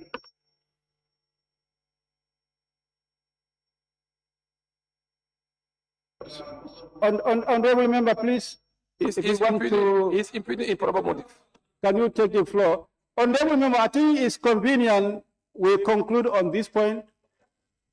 If you are with the view that we should leave as it is, that is the Article D, then no need to vote. Okay. Under the same subclause, let's vote. The same subclause, the minister is proposing amendment as follows. The amendment that the minister is proposing under the same clause is that D refuses to produce any document, commits the offense, and is liable to a fine of not more than $25,000. Commits the offense. Commits the offense and is liable. Commits and now instead of D, commits an offense and is liable to a fine not more than $25,000. So the subclause should read. The subclause should read D refuses to produce any document, commits an offense, and is liable to a fine of not more than $25,000. That's D. Chair. Honorable member Opasialo? Yes, Chair. Chair. You see, we are going too far now. You are giving this committee the powers of a court. We need to be careful. You are giving them the powers of a court to be able to levy a fine on somebody who refuses to do something. Because you've already said that you're going to take him to court. Why do you preempt what the court is going to do? Why do you have to preempt that? For me, we can leave it the way it is, and they can go to the next level to go to the court. But now, if you want to preempt, say, I'm going to do a fine, you are already taking the powers of the court actually itself. So I don't know. But now, honorable member, it is not this committee that is deciding. If the offense is committed, this is the implication or the charge that is going to be levied. So if there is court, the court is going to fine you one thing, and then the fine is going to be imposed. You see, a contempt of the... So it's not the committee. No. There is a fine on you. Yes, there are guidelines when you commit a contempt in the court. There are guidelines. If you go to criminal, the Criminal Officers Act, 2025. You go there, you see it. Fine. Tell. There's no content there, Honorable Mbo or Upper Salon. Woolley is chair, then center and Kia. Yes, Chair, I think we are in order to put penalties. So if we identify something as a crime, we can also put penalty for that crime. So that when the case goes to court, the court will look at it. The person is found guilty, then they will give that penalty to him or her. So I think we are in order to put penalties. Honorable member for Central Badibu.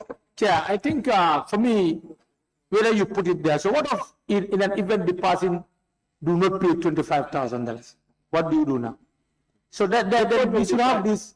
No, we should have this either 25,000 or 3 months imprisonment or what? Because now you want the court to decide. So if we should leave the court to decide, absolutely, I think this 25,000 should go.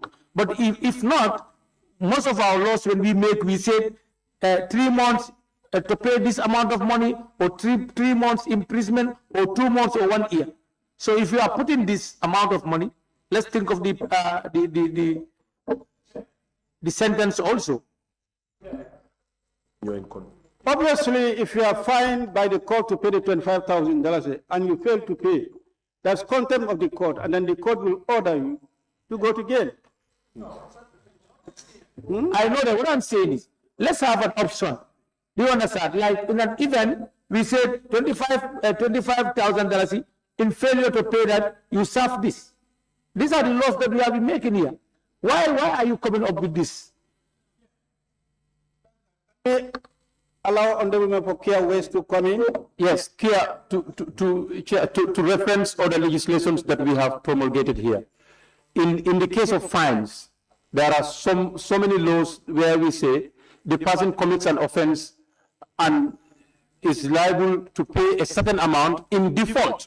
We used to say in default with we suggest an imprisonment term. We used to do that in many laws here.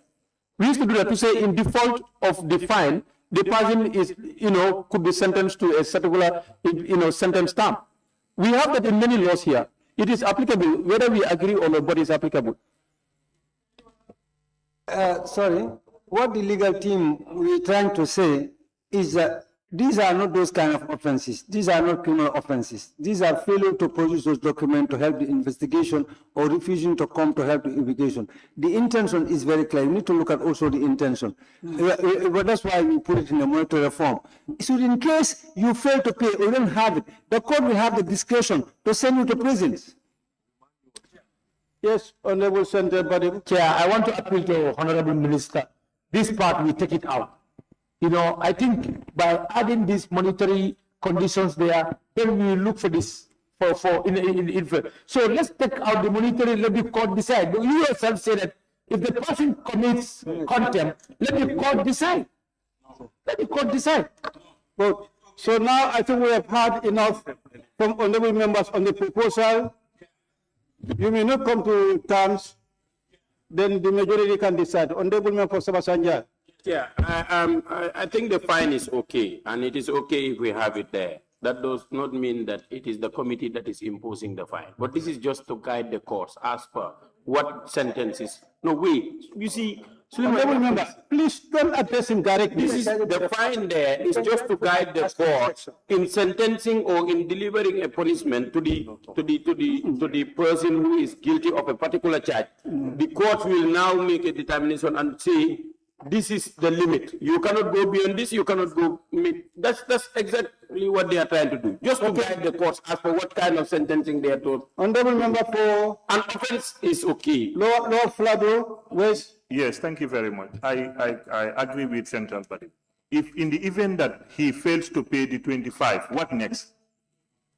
This is what we are saying, that if he fails to pay the 25, the court will decide.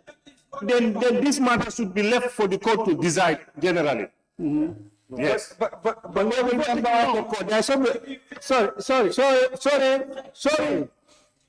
Honorable Sabasanjal, please, Don't direct like that. What I want to say, before you take it to court, you must have put something in front of the court. And then what you go to put, that's what we put here. That means an offense is committed. You have to use this act to go to the court. So how can you go to the court for the court to decide on what? On the for councillor, Yes. Councillor. Honorable, I think we are missing one thing. Councillor. Yes, what I'm just saying here is these are simple puts that the minister had a layer of affairs. Before, we are giving the discretion of the court, but what would the court rely on? But now we are saying this, that we have this, then the court will use that and rely on. For example, if a person fails to pay, it is the responsibility of the courts to make sure the person do the needful, either by sentence. So I think let's progress. If not, you raise and we vote, we move. We cannot be spending 30 minutes in one club. I think I'm in line with leaving the amount there, because we have been doing so many laws. We put at least some certain amounts. When we are default, this is the charge sheet. Even in the traffic, you have default amounts. Let's say when you are charged for seat belt, you should pay this. There is both the ceiling and also the minimum. In case you default to pay that, then the courts also will have the space to recharge you. So, but at least there must be a guideline. Yes, one.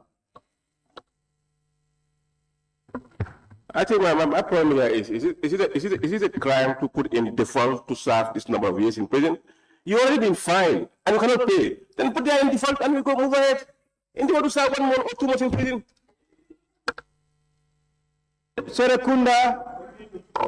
Okay, Chair, we are only thinking of, like, in the event a person is fined this 25,000.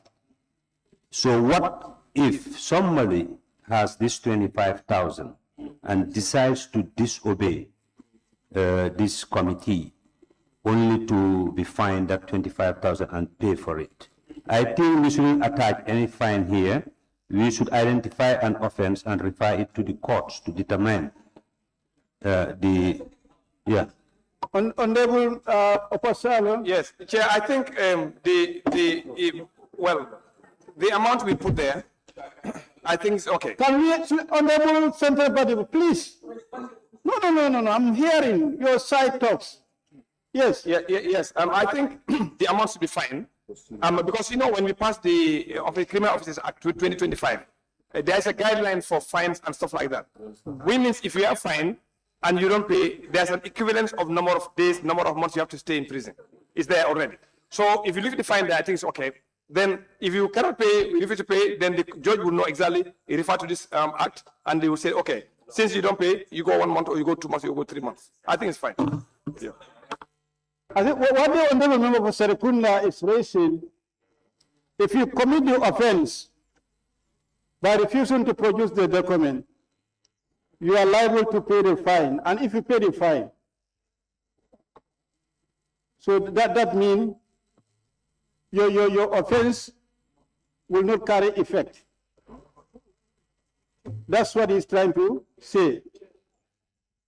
You commit an offense and you have to be fined $25,000. Willingly, you pay the $25,000. Yeah? That particular area only, a document.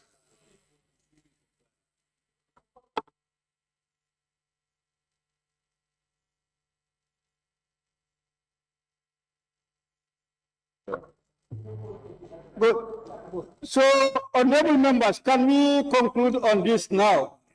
The minister is with the view that we leave the fine, that is to say, the person who refused to produce any document commits an offense and is liable to pay a fine of more than $25,000. So that's the proposal. Huh? No, we have the fine there. So please, honorable, if you don't want, that's your position. Please. That is the proposal to amend clause 22(3)(d). Yes, honorable minister. When you come with an offense in the law, you must also come with the punishment. So if you have an offense and you have the punishment, what would the judge do or the magistrate? Because the law that created the offense must also create the punishment. Okay, that is still, the minister is still maintaining his position. So we've gone over and over. I think we put it to vote. Sorry, no, honorable Central Body. No, yes, we are not convinced that I want to agree with him some part so that we add the prison terms there. We have not agreed. I think we are not convinced. If he agrees with the fines, we add the prison terms. Yeah, so you are not convinced. Now, can we put to vote, please? Can we put to vote? The proposal from the minister is that a person who, without reasonable excuse, refuses to produce any document, commits an offense, and is liable to a fine not more than $25,000. Those in favor, please say aye. And not in favor, please say no. The ayes have it. The ayes have it. Are you doing close by close? Nobody will close this particular one. You know that is not what we're doing. Division. Those who say aye, please put your tag up. Can you count? Say the count, please.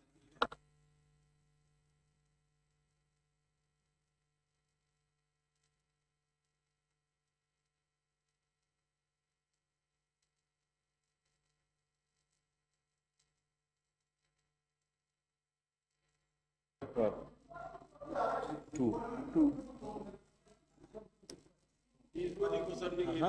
Yes. Abstention. Abstention.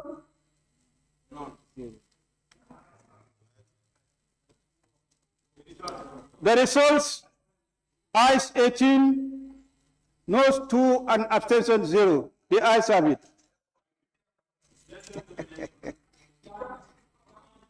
Chairman is with there. So now, 22, we are still on the 22. There's a proposal 22.5.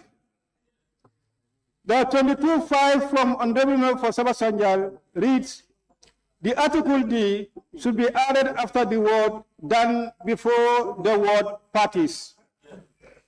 If you go to 5, the committee may exclude from its proceedings persons other than parties to the proceeding where it consider it necessary in the interest of. So that between the word done and parties, he's suggesting we put the word Article D. Now it's going to read, the committee may exclude from the proceedings persons other than the parties to the proceedings where it consider it necessary in the interest of. That's his proposal. That's okay? So we add the word Article D between done and parties. The third one, other than the parties. The third one is 23 2B. 23 2B. B. Imposing should be changed to impose. That's his proposal. And B reads, imposing such fine in accordance with regulations or code of conduct made under this act. So it should now read, impose such fine in accordance with regulations or code of conduct made under this act.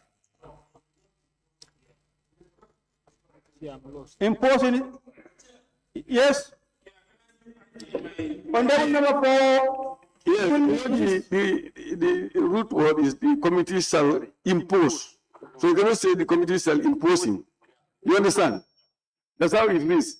The committee shall reprimand, impose, recommend. That's how it should go. Yeah.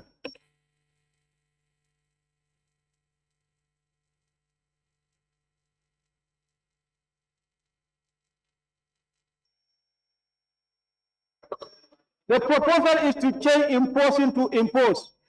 There's a view that impose is fine. We change. Okay. Impose. Yes? Pardon? Yeah, we are going one after the other. Now we finish those submitted by Honorable Member for Sabah Sanjal. No, I mean on this paper, it's finished.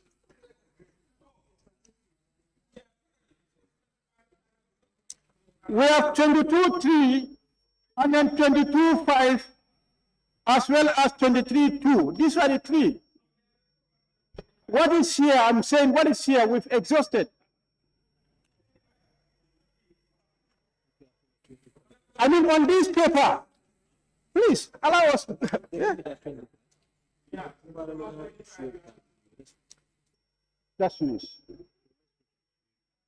Now, under part 4, this one is from Woolly East. 21, is it G? Woolly East? 21G.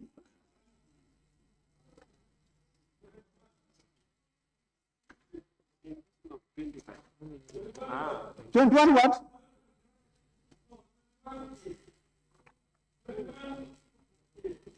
Eight. Okay.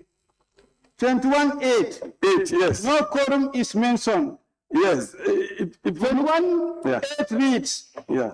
the validity of any proceedings of the committee shall not be affected by any vacancy in its membership or by any defects in the appointment of a member of the committee. So you are saying that no quorum is mentioned. Can you use the mic? I'm saying whether it's going by simple majority or should they not have a quorum?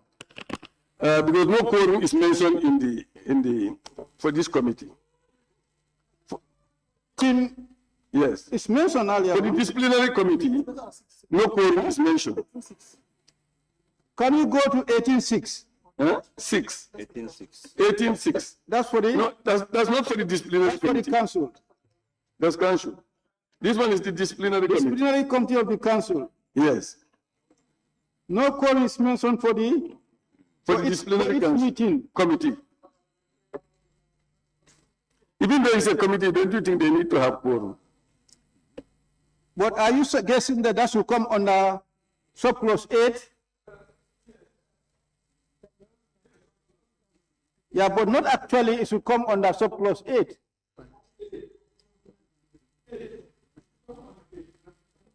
Huh?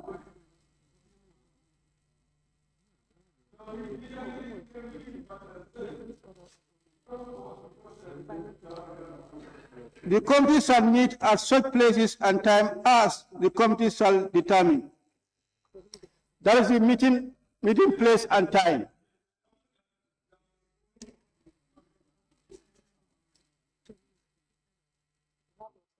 Can we have a separate clause for quorum for the disciplinary committee? Huh? Yeah, but it has to come as a standalone clause, sub-clause. On the level of Woolly is we are doing the consultation so that I can come, not necessarily under 8 or 7.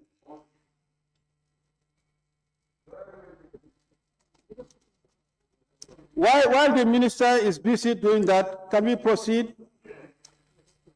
The other submission is still from Woolly is part 4, 21.5.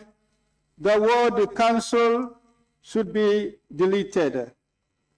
Under 21.5, the council, is it at the beginning? Huh? Honorable member for Woolies. We have the council at the beginning, and in the content also. What? This is what I'm saying. There are two the council. Yes. So which one? Let's just remove the council. We remove that. The one at the beginning. Yeah. There's no need to put the council. Then you say. So the one at the beginning, that's the council. Is proposing that we delete that one, and now it's read. If a member of the committee is absent or is for any other cause unable to attend a meeting of the committee, may appoint another member of the council to act in his or her place for that meeting. Yes.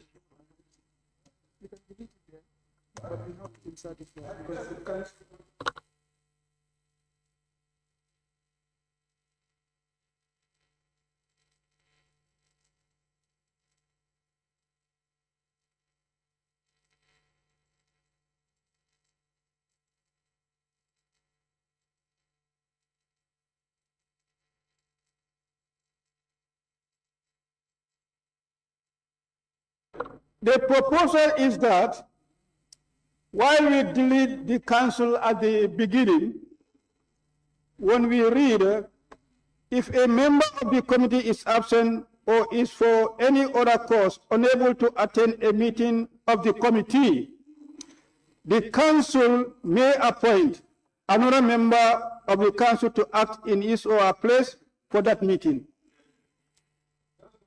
The council may appoint to be added.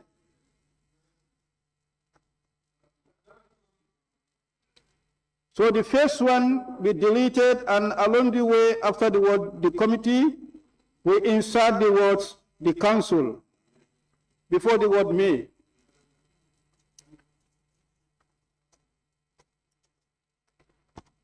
Still from Woolley is clause 23, rules of the count be deleted. 23. Just clarity there, we need clarity. Where they put the rules of the court. And they are referring to 2110, and in 2110, I did not see any court matter there, any rules of court. So I'm not sure whether they are quoting the same provision or sub. In 10, you have, except for substantive offenses, any person who is aggrieved by an illegal act or professional misconduct allegedly committed by an immigration officer may apply by way of petition in writing to the committee to require the immigration officer to answer allegations contained in the petition. And this is the one they are trying to refer us. But where they refer us, there is nothing like rule of court. Honorable Minister, are you with us? 23, clause 23, 23:1, which reads, while a person makes an application to the committee under section 2110, the committee shall hear the matter in accordance with the rules of the court until the council makes rules for the committee under section 22(6).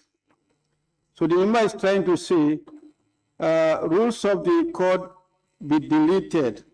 That phrase, rules of the court, be deleted. Because in his view, if you go to 2110, where we are referred to, there is no rule of the court in that particular subclause. Nothing about the court.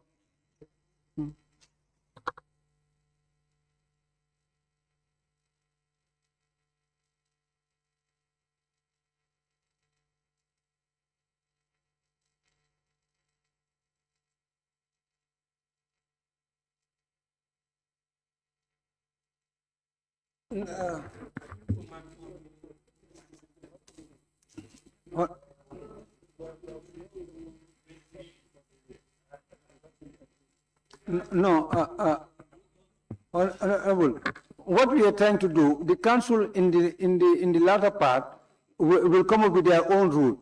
But before having their own rule, they will use the rule of the High Court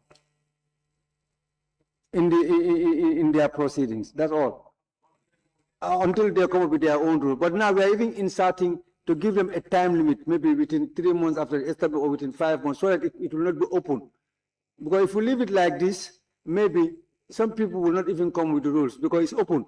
But we have discussed with your legal team that we're going to sort it and give it a definite time, time bound.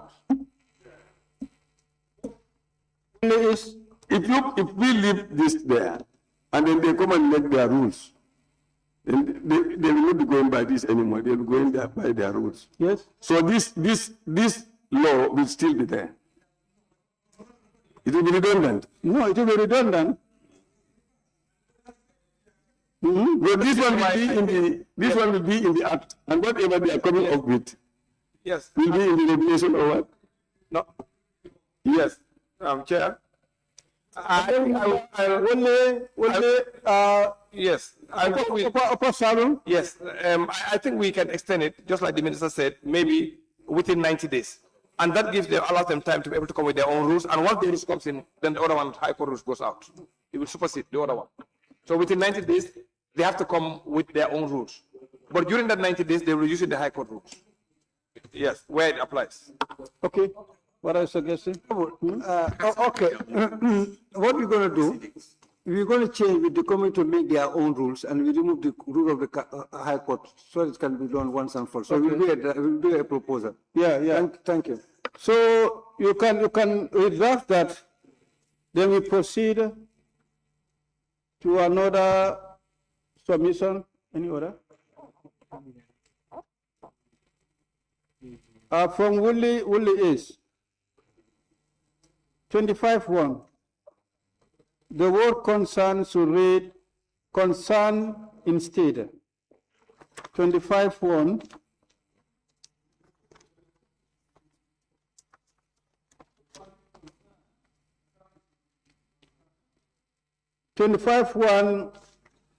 It reads, a person concerned within 30 days may appeal against an order made by the committee to the High Court of the Gambia.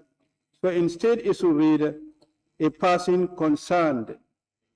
The word ED should be added. That is proposal. Honorable Minister, 25-1.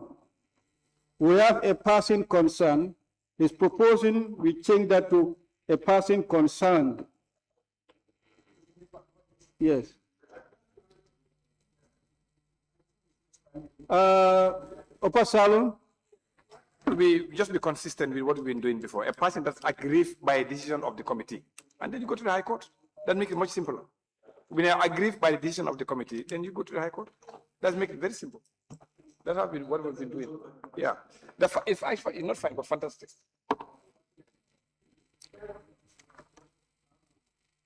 What are you suggesting, that instead of a person concerned, aggrieved? Aggrieved.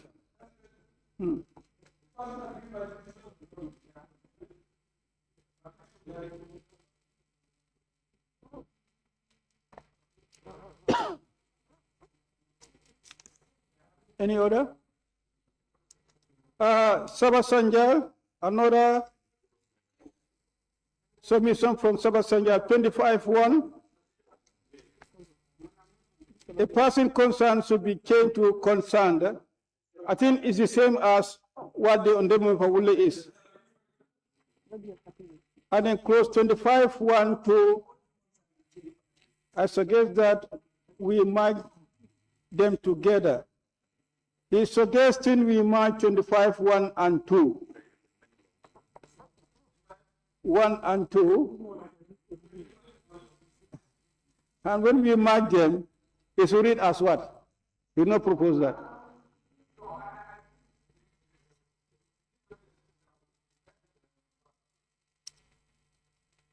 A person aggrieved within 30 days may appeal against an order made by the committee to the High Court of the Gambia.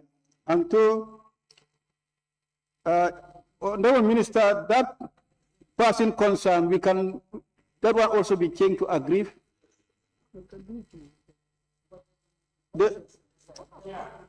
Yeah. I'm coming.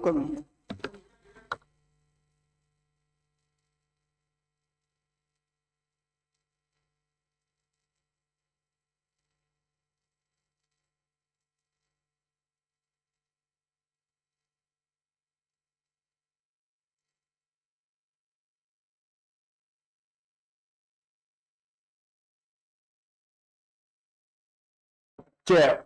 Hello, hello. The drafters, they drafted the two, so they were to choose one, and then they left both, but one was intended to be yes. So let's choose one. So one is fine. I think one is fine. One is directing you where to place your appeal.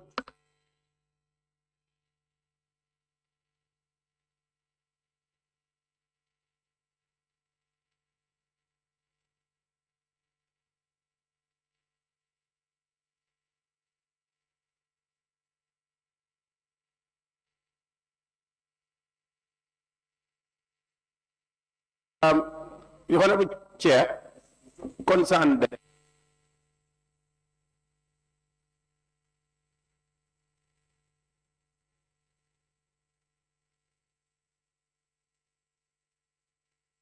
Now he's going to redraft to merge 1 and 2. Okay? The other submission from the Honorable Member Saba Sanjal has closed 21-3. 21-3.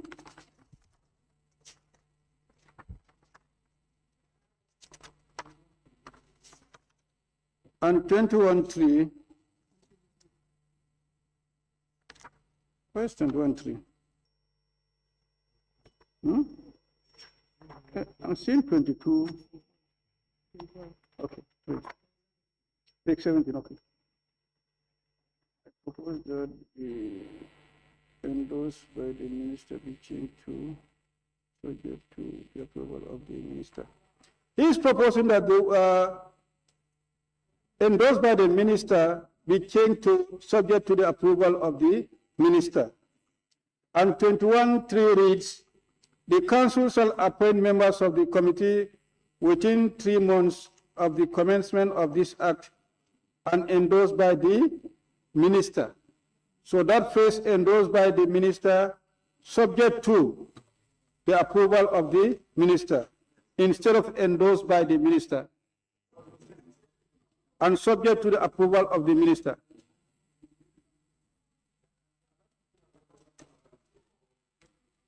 Yeah?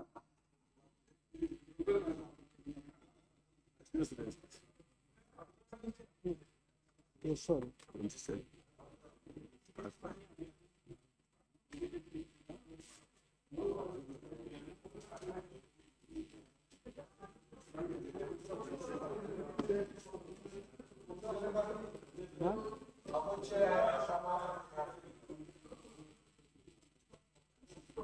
Subject to the approval of the minister.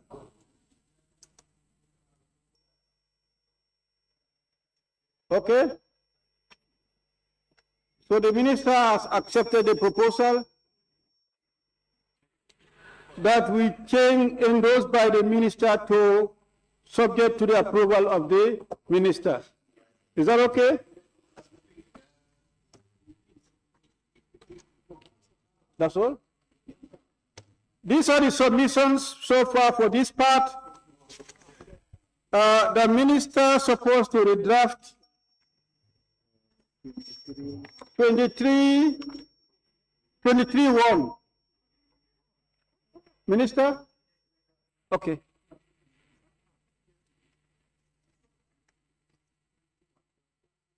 (23-1). Yeah, why is it draft? There's no issue here.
When you go to 24.3, the proposal is to delete the words rules of the High Court O2, and they will have the committee subject to the rules made under section 22.6 shall cause a copy of every order to be filed with the register. So we are deleting the words rules of the High Court O2, and we have subject to the rules made under section 22.6. Thank you. Minister has Minister? 23-1. 24. Minister?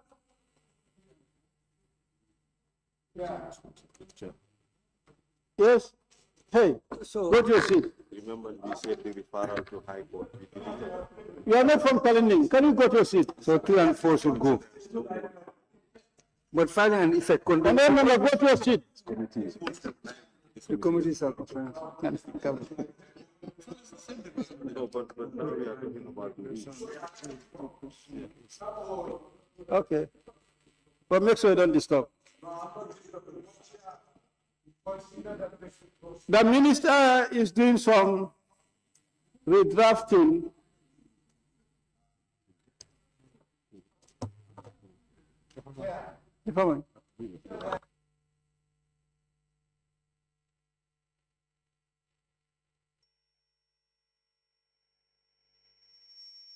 Chair, where are you now?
The minister has submitted the draft of 23. 23 reads, where a person makes an application to the committee under section 2110, the committee shall hear the matter in accordance with the rules made by the council. So that is the proposal for amending 23(1). I read, where a person makes an application to the committee under section 2110, the committee shall hear the matter in accordance with the rules made by the council. You agree? Good.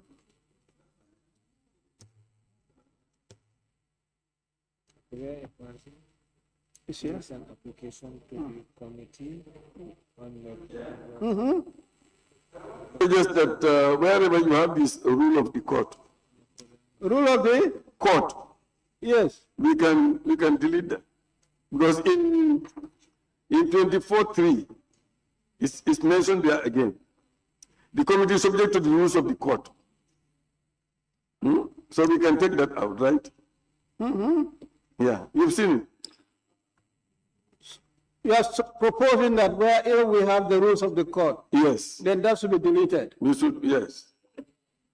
Yeah, I think that's what we did in 24.3. So, other than 24.3, wherever we have rules of the court, be deleted. Honorable Minister, the rules of the court, since the council is going to make its own rule, so they are proposing that since we deleted in 24.3, wherever it applies, we delete it. If it's in connection to the rules. Yes. In connection to the rules of the council. Okay. We'll be observant on that. I think we are done with the redraft. So all the submissions for part 4 are thoroughly discussed, and then we accepted some and then rejected some as well. Therefore, part 4 will be amended, will stand part of the bill with amendment. Can we vote?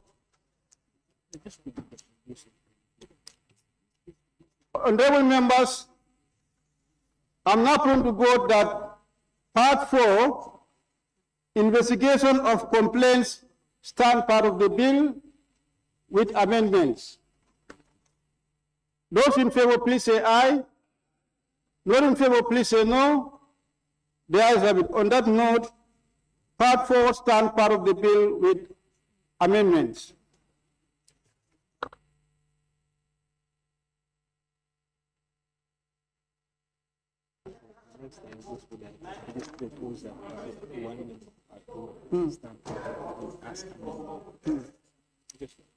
Part what?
Part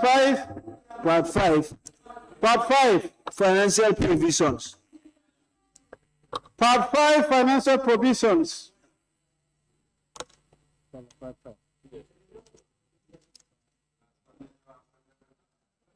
The financial provisions will receive submission from the member for Sabah Sanjal, 27 to C. 27 to C. 2C.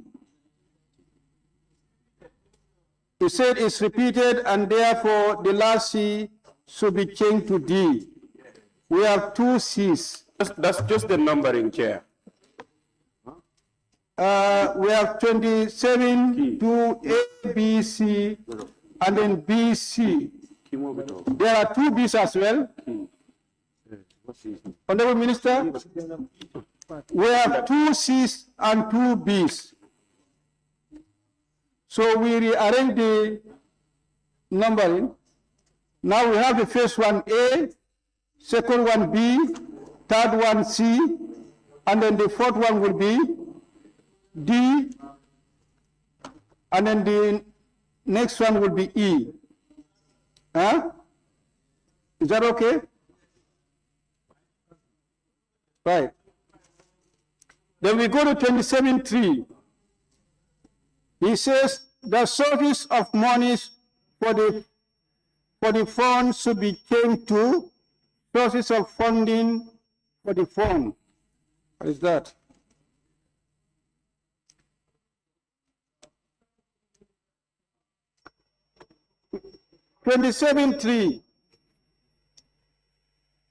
The sources of monies for the phone are, he's saying, should be changed to the sources of funding for the phone. Sabasanja.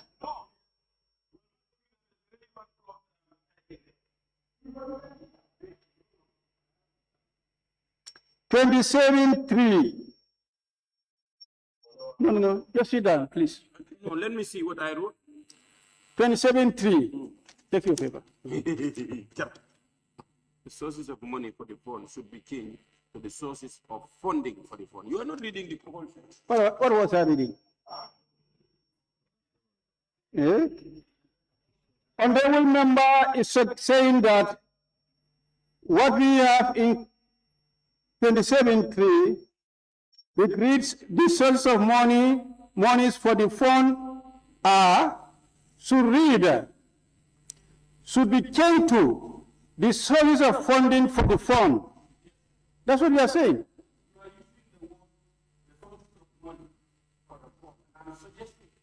I'm suggesting that we change it, instead of to read as the sources of monies, we see the sources of funding for the fund instead of monies. That's my suggestion, Chair. This is what I'm reading. And what's the difference?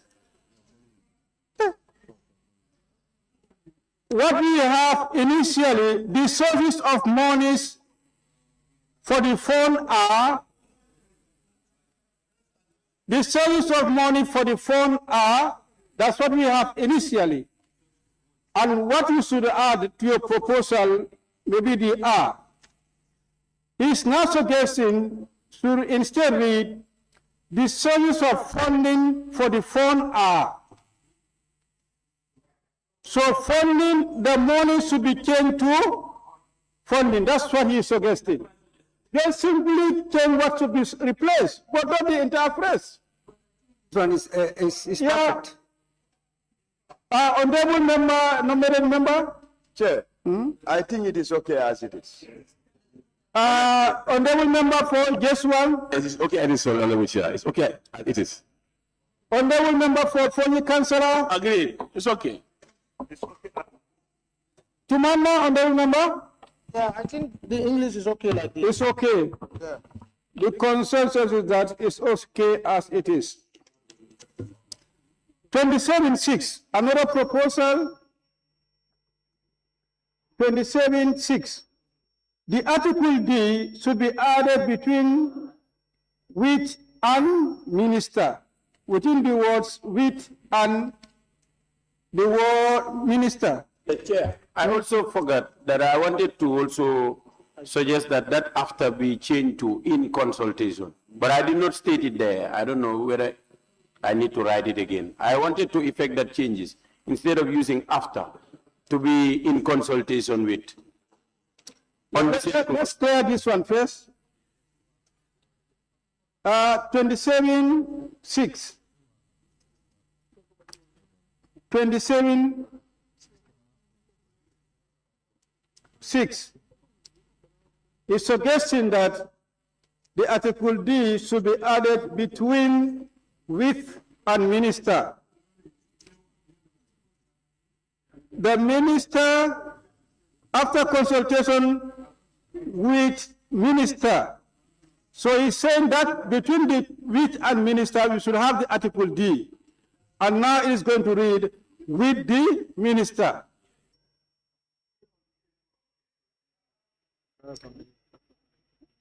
Now, what do you want to add on to that? Yes, you see,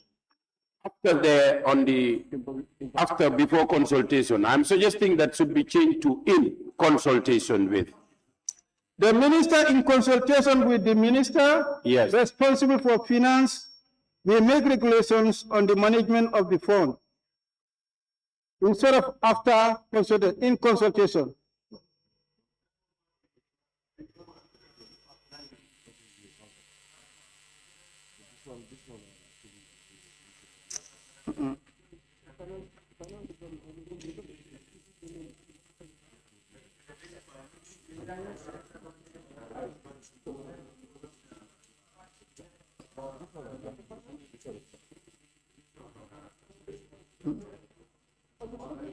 like if we disagree. Honorable Minister, we want to maintain the word after instead of in consultation. The minister is with the view that we maintain the word after instead of in. Yeah, yes, Mister, you want to maintain after? After, yes.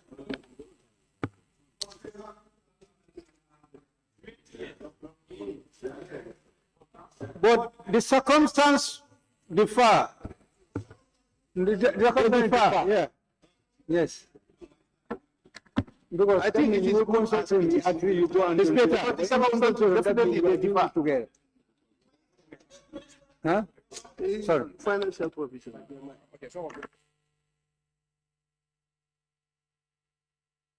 Nkunku, the circumstances actually they differ. Yeah.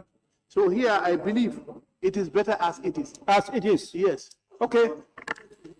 The minister is with the view that it is better as it is. After, we leave as it is. No, but I think that was an earlier ruling. Yeah, but the circumstance may differ. The context in which it has been used in the previous one may differ with this particular one. So my question is, what is the difference here? In terms of what was agreed upon earlier and the current content? Honorable Salum? Yes, you know, if you go to the Public Finance Act 2014, it gives those powers to the minister already. That's the reason why the Minister of Finance should come in consultation with the minister.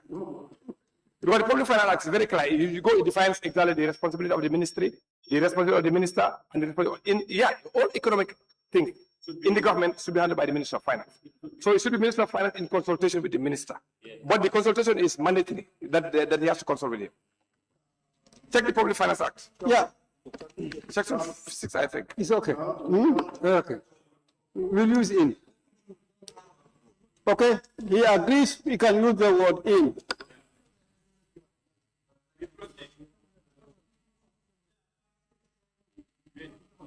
Where is it? 20 what? 6 then.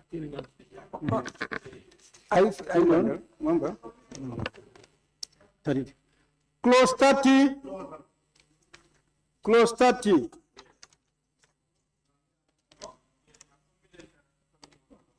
The Article D should be added before committee. Members of the council, committee, other than committees of the council. So it's suggesting before the word committee, there should be the Article D, right? Huh? The committee.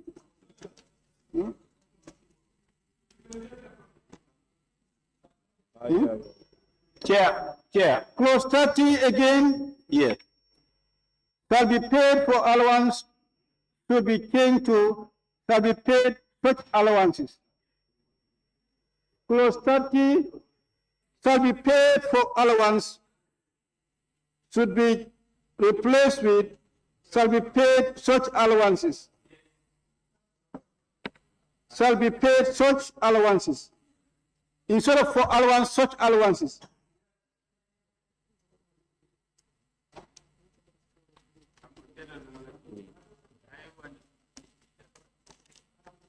That's all from the member for Sabasanjal, Nyamina Dankunku.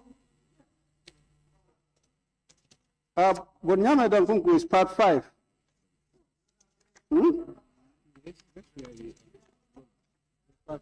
Part 5, 27.3. 27.3. Yes. Where you have 75 should read now 50% instead of 75. He's reducing the percentage to Of course. 50 from 75 to 50. Minister of Finance didn't agree on that. Honorable Minister, what's your take on that? instead of 75% of the fines imposed by courts under the provision of this act and the subsidiary legislation for any other offense therein, should now be changed to 50% of the fines imposed by the. Can you give your reason for this? Chair, in the morning before we come, I think we have a meeting with the two ministers, the Minister of Finance and myself on this matter. And I think they agreed. The Minister of Finance was not actually in support of the 75%. He gave his reason, then we agree for it to be 50%. And also to make it easy to delete B, where you have the 20% of the service. Yes, yes. You reduce the 75 to 50. Was the Interior Minister part of that discussion? Yes, he was there. Honorable Minister,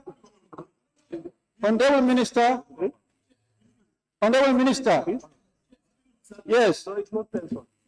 He is proposing that we change the 75% to 50% and delete B, that is the 20% of the fees charges paid to the service. And that the agreement was earlier undertaken between him, you, and the finance minister.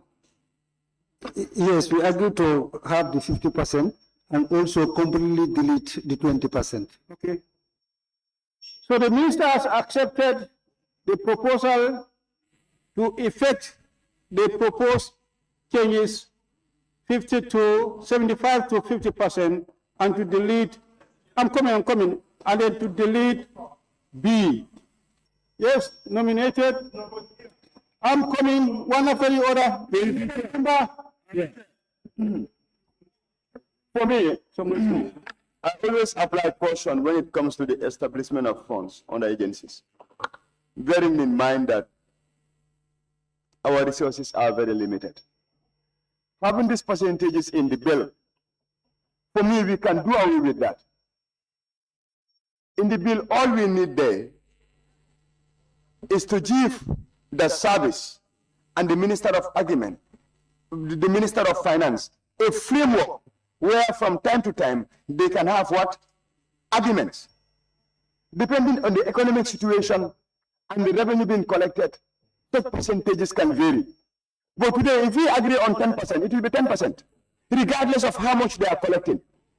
If we agree on 20%, it is going to be 20%. Are you hear that? Yes, the minister cannot have any right to override this. So for me, Honorable Chair, we should do away with percentages. Be it 10%, 20%, 30%. No. Let's create a framework whereby the Immigration Service, the Minister of Interior, and the Minister of Finance and Economic Affairs can sit from time to time. Depending on the economic situation and the collections made by the service, they can agree on a percentage. But saying 50% today, honestly, I don't agree with it. Yes, yes, Chair. As long as you said the minister convinced you. But I think we need to hear from the minister himself. And why? You understand? Because if minister is there, you already give the floor to the minister. He have agreed to delete. What are the reasons why he agreed? Let him tell us why. Yes. I asked the minister that the Honorable Member for Dankunku said earlier in the morning there was that engagement involving himself and the finance minister and the Honorable Member, and they have resolved to the proposed changes. And he said he agreed that yes, that consultation happened. Yeah. But you know, the member his explanation doesn't convince me. That's your position. Thank you. Now, what do we want from the minister? We are three people. Now you want an explanation from the minister. That's okay. Honorable Minister, the Honorable Member is suggesting that you explain why we should reduce the 75% to 50% and then delete subclause B. Honorable, I had a discussion with the Minister of Finance, and his reasoning was good, because we take dressing from the dog squad, but not knowing dog squad is a solvented institution, right? And then some of those things they do it by themselves. But with regard to immigration, everything is provided by the states, including their operational fund. This is just another fund that is given to them so they can add it to their operations. And then if you look at the other one, B, the passport, the passport is government who gives you money to buy a passport and then sell the passport. You are just doing this a service because this is why you are there. So if they take from the passport money revenue, they take from the ID card revenue, the police also take from the licensing revenue, and all service take it from all revenue, which is a service they render, and they are paid for those services. So it doesn't make sense. And then the Minister of Finance agreement, he said, if all services are doing that, that means the constitutional fund will have no money.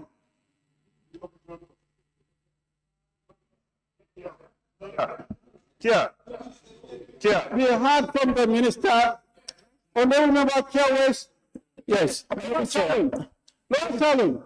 Somebody's. Yes. Honorable Chair, I think to be fair enough, part of the department's revenue, the revenue that the departments generate through their operation, part of it, at least part of that revenue should be given to the department and so, to provide back for operational efficiency and for perhaps maybe motivation. And this is very much important. In other institutions, it is applicable. This is why we promulgate some bills here, where levies, certain levies, we say education levies, we give it to certain part of education levies be given to education. Petroleum levies and other levies. So part of the revenue they generate from their operation, it is important we give them part of that revenue by legislation, so that the minister may not insist to say we are going to give or not, but the regulation said give them this part, and we give them that. Agree. Chair. Okay. Chair. No. Yes, Chair. I'll come. Chair, there was a case study. No, Chair, in fact, there was a case study. I went to Kamiti during the printing of articulate licenses and articulate ID cards. We found that they are unoperational because they even saw the empty crate of fuel that they didn't have fuel to make their operations. You understand? Because they have made requests from the Ministry of Finance deny them giving them monies. In this case, now the part of their monies will be remain in the agency. They will make that operational well. So I think we leave it as it is, then we continue. Yeah. Honorable member for Jesua. I'll come this side. Honorable Chair, I think we have to be very careful here and try to see a way out on this, because in our tours, when we are going around to visit these sites, we went to Bundu. We found them hiring vehicles to go and do their operations. And those people they have, where are those money coming from? I think the best thing is to leave it as it is, so that we can also help them. They had a problem of cash power. They are able to produce cash power for themselves. So this will help them to fit those bills, and then instead of spending money from their own to pay those monies through this. So please. Honorable Chair. Now, Honorable Minister want to... No, Chair. Honorable Minister want to come in. Honorable Minister. No, but Chair. Please. Honorable members. Please, I'm giving honorable members. Those are information that are not correct. Operations, whatever operation the immigration is doing, the fuel they are using, it's been provided by the state. Honorable member, I'm coming. Honorable member, can you stop that? This was what the speaker was saying earlier on. Please allow him to continue. Allow him to continue. Honorable member, the minister is on the floor. Honorable member, the minister is on the floor. Please, can you continue? Minister, continue. Hello, honorable member, let her, the ID card you are talking about. No, I'm coming. What I want to say is that, please allow him to finish. Yes, go on. The ID card processing you are talking about, the fuel they buy and all these things. Nobody put your own money.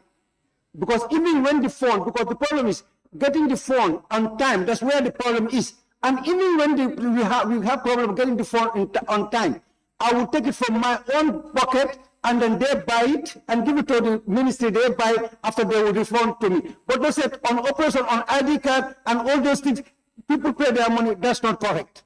No, I'm coming, I'm coming. Let me land. Let me land. Go, let me land. Yeah. We know every service here in the Gambia has problem of logistics, being vehicle or whatsoever.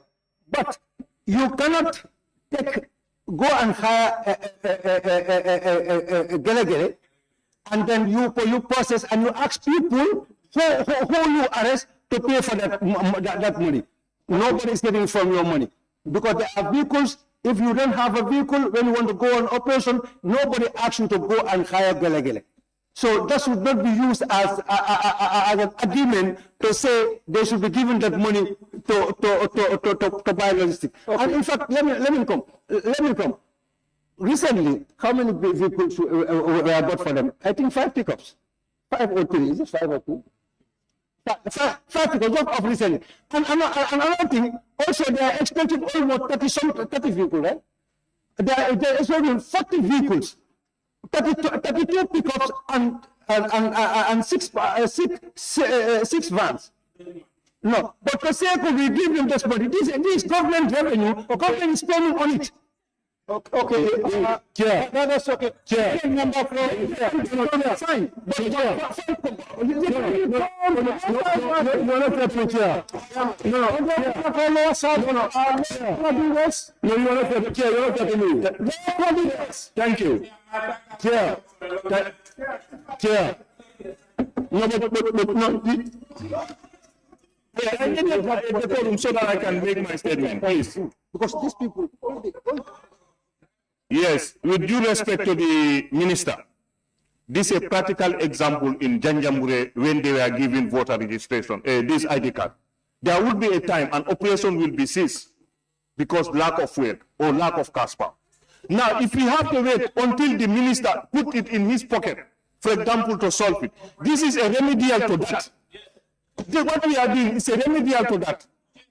Yes. But Chair, you are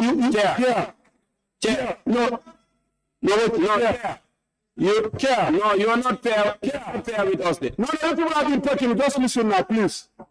Yes, Chair, I'm not part of the security committee, but I do take it upon myself to visit security premises.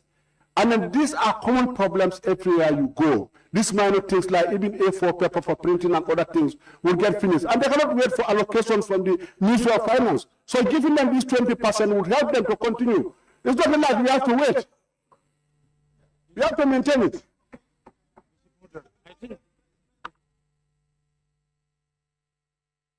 Yes, Chair. Thank you for giving me for you. See, I think with due respect with the minister, and it's only time we give him opportunities to argue and put his facts, period. We are members of parliament. We want to make things correct. If we think if the minister is digging his hand in his pocket and solve a state matter, that should be done. It's us that should correct one. This is why we want these issues to be correct. Whatever is happening before should not happen. In fact, when he said it's incorrect, I am myself to kind of thing. Chair, when electricity goes off, they make everything correct. Then we just to print it off. They couldn't print. I said, what happened? Like the generators. They said to me, we don't have fuel. Go and see the empty columns. I went myself and took even pictures. You understand? So he can't say those are not unfound stories. It's possible. If members of parliament experience it, we have given and security here. So these monies are not going to the minister. These are state monies. We want to solve our problems within our people. Thank you very much. Okay, Honorable Opasalam. Yes, Just like others. yes, honorable members, I think we all want the operation of the service to be done effectively and very well. Efficient, very, very, very well. Now, but let's have our minds back to what happened last year, which was corrected this year. When the National Security Council bill was brought into the parliament here, there were some percentages on the sources of funding. You remember? Then the committee did the review consultations, and the committee came with recommendations, which was not even what the minister presented. The committee recommended at the time that 5% of the revenue generated annually from international gateway should be part of the fund. The committee also recommended 5% of the revenue generated annually from the insurance premium should be put back. They indicated those things. It was myself here and Honorable Fofana that said what you are trying to do is very dangerous. You know, guess what happened? This year, 2026, they came to reverse that as an amendment bill. It's here. Because what they want to do is impossible. It's here. And that is why we are saying, let's find a way where the service will have enough funds to be able to do what they need to do. But the percentage on a particular thing is very dangerous to do, and that's why the minister came, found 6 months less than for them to come and change this year. When we all passed this year, based on the recommendations of the committee, the minister came back, you know what, I cannot do this, and we amend again. Why do you want to go through that? Let's look for ways, very efficient, but very predictable, because we cannot say you depend on the court. How long would a case take for that to be finished in the courts? And you want to take part of that money that the judge will ask somebody to pay to give people to work. That's unpredictable. How many cases do they have? They're lying down there. Let's look for ways, very consistent and very predictable. We give them the money to be able to do what they want to do. So what I proposing on the proposal to change 75% to 50% and delete B. For me, let's put this in the national budget. The committee is here, they know what this will need. Let's give them money that they need to operate. You see, I mean, sorry. The proposal on the table, I'll come to both sides. I'm here. But I'm director, I'm moving like this. I'm coming, don't worry. Chair, what happened is the proposal from the minister. Yes. Is it not the proposal from Tankuku? If the minister agrees. Yes. To change 75% to 50%. Yes. And then to delete where you have the 20%. Yes. Now, what I'm saying is, this agreement they're talking about, reduce 75 to 50, is the Minister of Finance in agreement with that? Yes. Is it okay? For me, if the Minister of Finance agrees with that, I don't have any problem with that. Okay. However, I want us to put something there from the national budget to be more predictable. Okay, that's okay. You know what I'm saying? That's okay. Yes. Now I'm coming. On the number, I'm going down. Namada Jawara. Thank you, Honorable Chair. Honorable, for me, I don't think I will speak about the 50% or the 70%. The argument that the Honorable Member for Lower Salem brought, I just want to speak on that area. Regarding the issue of fuel shortage, and the minister make it clear that sometimes the allocations are late, and he did from his own pocket to pay. I think as an oversight institution, we should make this thing correct. Okay. The allocation should not be delayed, but the immigration officers also, because we are privy to many information. What said Honorable Jawara was saying, sometimes I escort people to that area. They will be following their document for 3 to 4 months. So I don't know whether this issue that led to that. They will actually go next month, it will come out and it will not become out. No member, I think we should work on that one also. No member Fofana. I'm coming. Chair. I'm after me, Murano.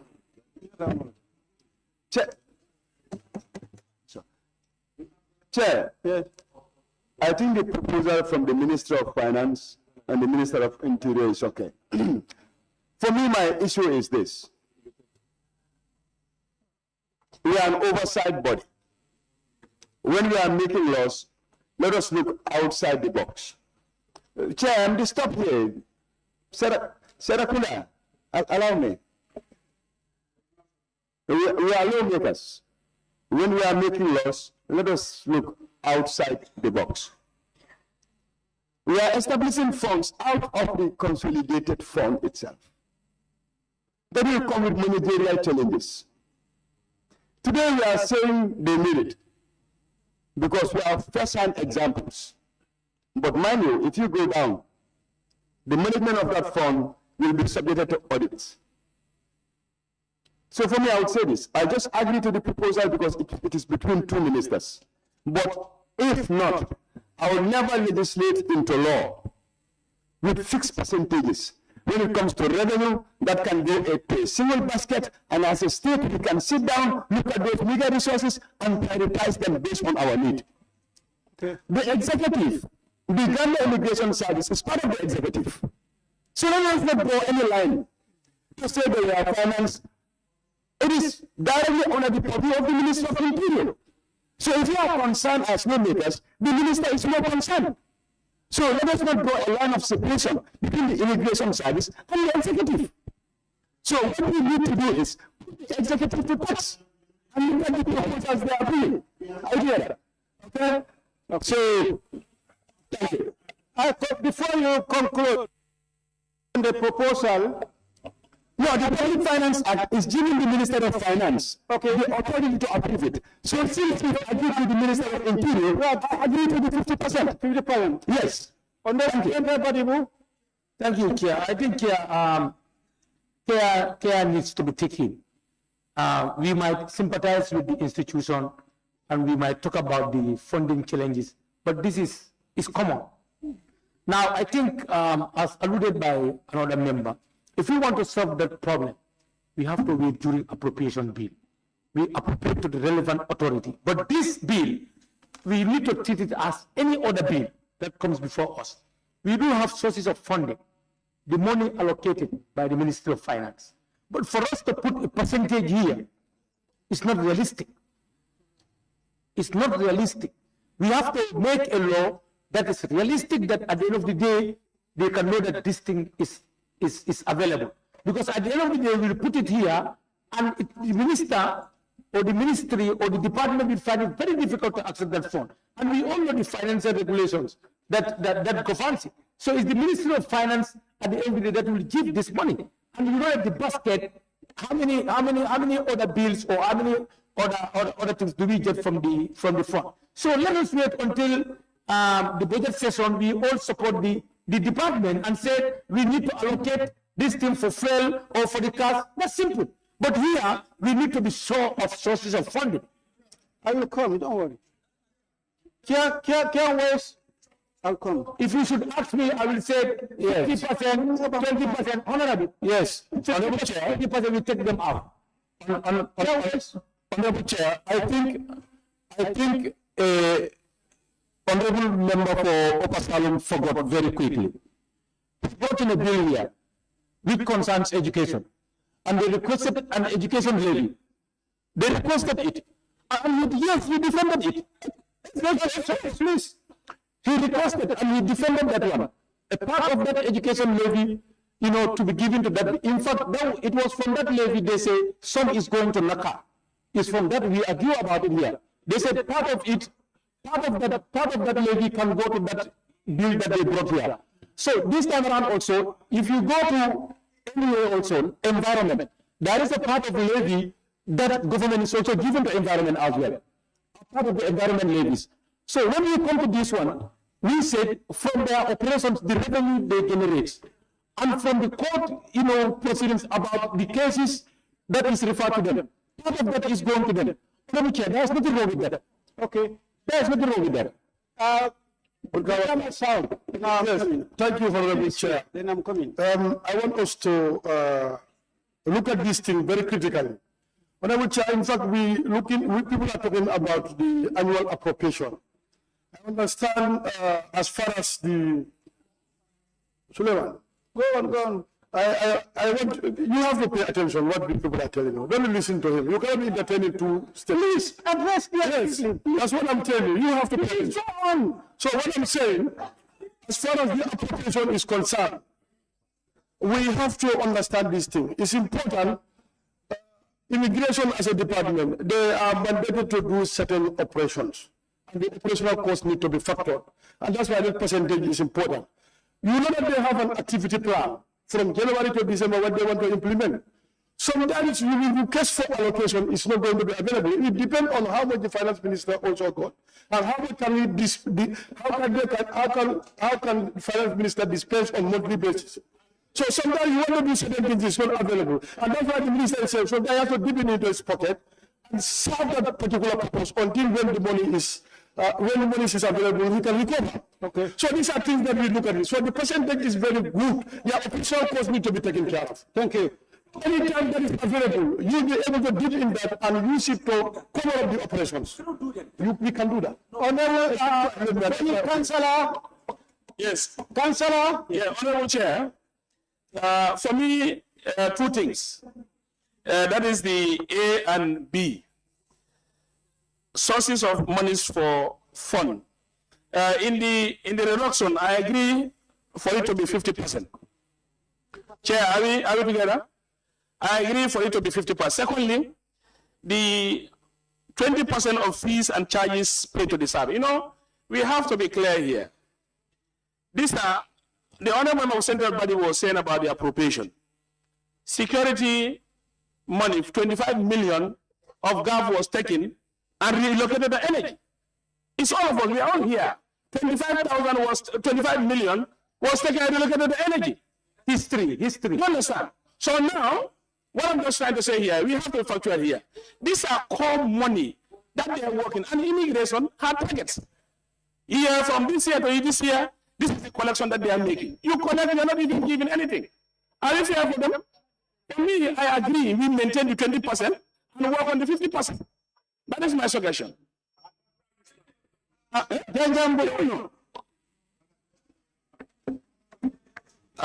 Chair, I just want us to reflect on what some of these levies are causing us as a state. Hey, order. One meeting, please. Go on. Chair, usually this business of levy, we need to be very much careful. Usually, with the current cost of fuel, one thing that makes it high is this levy business. And if you have to legislate, let's be fair here. This is why the bill before us is brought by the executive. The executive should be in a position to mobilize resources, more especially from the revenue they are collecting. So if you have to appropriate, let's commit to say at least, let's say 2 or 3% of the budget, you know, we should commit it to Ghana immigration to support what they are doing. But imagine, short of funding, all that we are saying is what?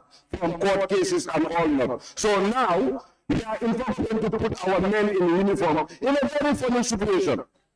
They will be busy hunting money. When they see my uncles, the Fulanis, they run after you. They see somebody, they run after you, just to get the money. And also, in terms of percentage, for me, you know, there should be a principle around percentage. Even in normal trading, if you are to receive whatever percentage, it is in between 10-20. Why are you going to 50? Are we trying to exempt government from taking their rightful responsibility?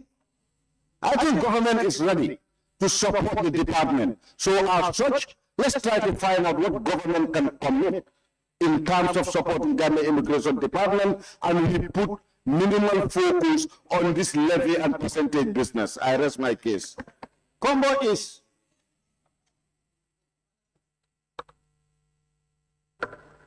Chair, I also concur with my chair to go by the 50% on A and to delete B, because one thing we have to remind ourselves, we are all here. We are all working for the government. In as much as the immigration is doing, they are not only busy going on these court levies and court fines, but they are also collecting documents, processing documents to make sure that they earn revenue to government. Now, if we want to get them that impression that the courts have to get it well for them to be able to get their fuels and their operations right, it's like we are keeping them dormant. Here, if only we want to impress them that court fines and court cases will earn them much as this, what will be their budget? Because they are covered during the appropriation period. I am a member of the committee. We know how it works. We know where it goes. One thing, in as much as they will earn some compensating percentages, would not only be limited only to the court fines and other things. There are collections that they do too. So these are motivations that we need to give to the immigration department. I suggest let members also to understand how best immigration is also working towards maximizing our revenue in the national coffers. That is also very important and key. That's my take. Yes, Chair. No, thank you very much. Chair, thank you very much, Chair. It is surprising that some members have been citing, not today, this section 150 of the Constitution, subsection 2, which establishes extra budgetary fund. What these people are requesting is an extra budgetary fund. I have stood in the floor of the House and called some certain funds that those are illicit funds.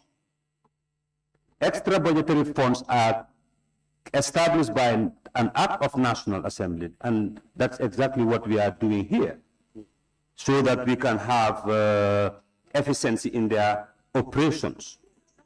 This is not an isolated case. You go to the Ministry of Fisheries, you have the Fisheries Development Fund, and in that fund they have monies from what they generate. You know, you go to forestry, you go to other institutions. Look at the recent one, which was passed here. That is more even dangerous. Putting 25% on imported goods that are coming to the Gambia. Do you know how much that is? And what these people are saying, do you know how many cases that they will be taking to the courts? I believe even this 20% should be left here. Yes, because you are always, recently, you have raised the issue of security. We cannot have security without a well-established immigration department. You go to the Western Wall, in the developed country, it's the immigration who does all this. And we want to reach somewhere as a country. So I believe we should leave these things here, Honorable Chair. Papa Salom, yes, Chair. Let's look at what the Chairman. This is about smuggling migrant trust fund. Please, this is not about the operation of the service. This is a special fund they are created, and they are showing how to fund it. It's a trust fund. This is independent of their operations. Huh? Allow him. No. Like, Chair. Go on. Yes, please. I've submitted mine over there. Yeah. I've not seen it called. Yes. No, wait. Wait. You don't understand what I'm saying. Chair. Yes, on this one, yes. I'm not talking about that. I'm saying this fund we are creating, we are talking about is the trust fund, not the operation fund. So, honorable member, can you please address the chair? Continue. Yes, what I'm saying is, if you look at my what I sent over there, on 2, I made some suggestions. Money from this fund shall be in accordance with the applicable laws, right? And then on C,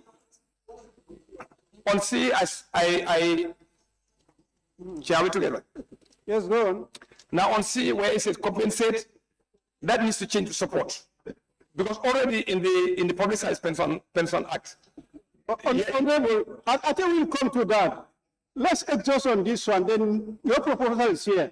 Okay, we have to. Yeah, we'll come to that. Chair, can I say something? Yeah, I will come, yeah. Chair, Honorable Minister, No, I want, because I think there is a misconception about, I know, can I? yes, go on. Honorable members, honorable members, Can we have one meeting, please? Papa Salom. Yes, can you continue, Honorable Minister? honorable members, I know you have very good intention for the services, all right? But as long as we have intention for services, but we should be doing things that is possible, and at the end of the day, we'll be able to continue it. I am the minister responsible for immigration, the police, and all other services. And in fact, I went through these things where I have been the head of a service, and I know what are the problems, and I know how we can solve those things. But I want to make this thing clear. All the problem we have, we talk about this ID card, the fuel and all those things, because we had a contract, and that contract, when we divided, when we separated, it was not properly handed over. So we were just managing it. And then we suggested to finance, for us to be able to process this thing effectively, we need to have a special fund that will do the operations. So having those things, that's where the difficulties was. But it's not that because they are not giving us money. Oh, just last week, they give us $50 million to pay everything we have taken during the past year in terms of that operation. So it's not that we are not getting the money. We are not getting them because the process is to get money from finance here and there. That's what is difficult. But it's not that we are not getting the fund to process the ID card. In fact, the ID card, we are selling it at $50, 450, right? 450. But 450. The card only, government is buying it at 430. The raw card, when you process it, it will be more than 550. We are almost giving the ID card free of charge. So if you want to take that money, government spend money, when you want to take that money government is taking, to give it all back as what? Because as far as their operations concerned, government give you a ceiling to give you your operational fund, to give you uniform, equipment. So this fund is not meant for what we are talking about. They are not going to use this fund for their operation. Because look at the purpose of the fund. So that's why we said the fines, just like DOSCAD is a subvented institution. It's not like immigration. Immigration, every vote is provided by the government. Yes, it is not enough. We agree, and we are trying to see how best we can augment them. But if the immigration said you give them 25% of the fund, like the ID card, the passport, government I think is getting only 30% of the total amount. The ID card, government is getting I think 40%.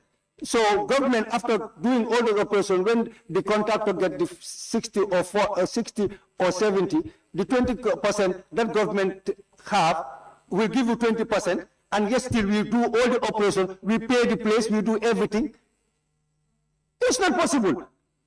For the meantime, because they will have their own prosecutorial powers, they will do their own prosecution. That's why we said, because the act is there, and the act will be able to give them money. Because do you know how much? Because we didn't go to that place yet, the fines. So as far as I'm concerned, in fact, the finance minister, the Honorable was there. He said, no, that can't happen because if we continue doing this thing, nothing will go to the government consolidated fund.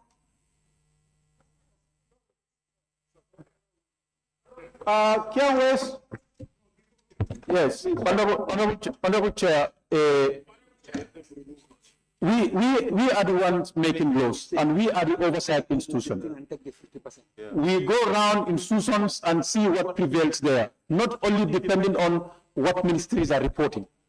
So when we go around to the fields, we find situations.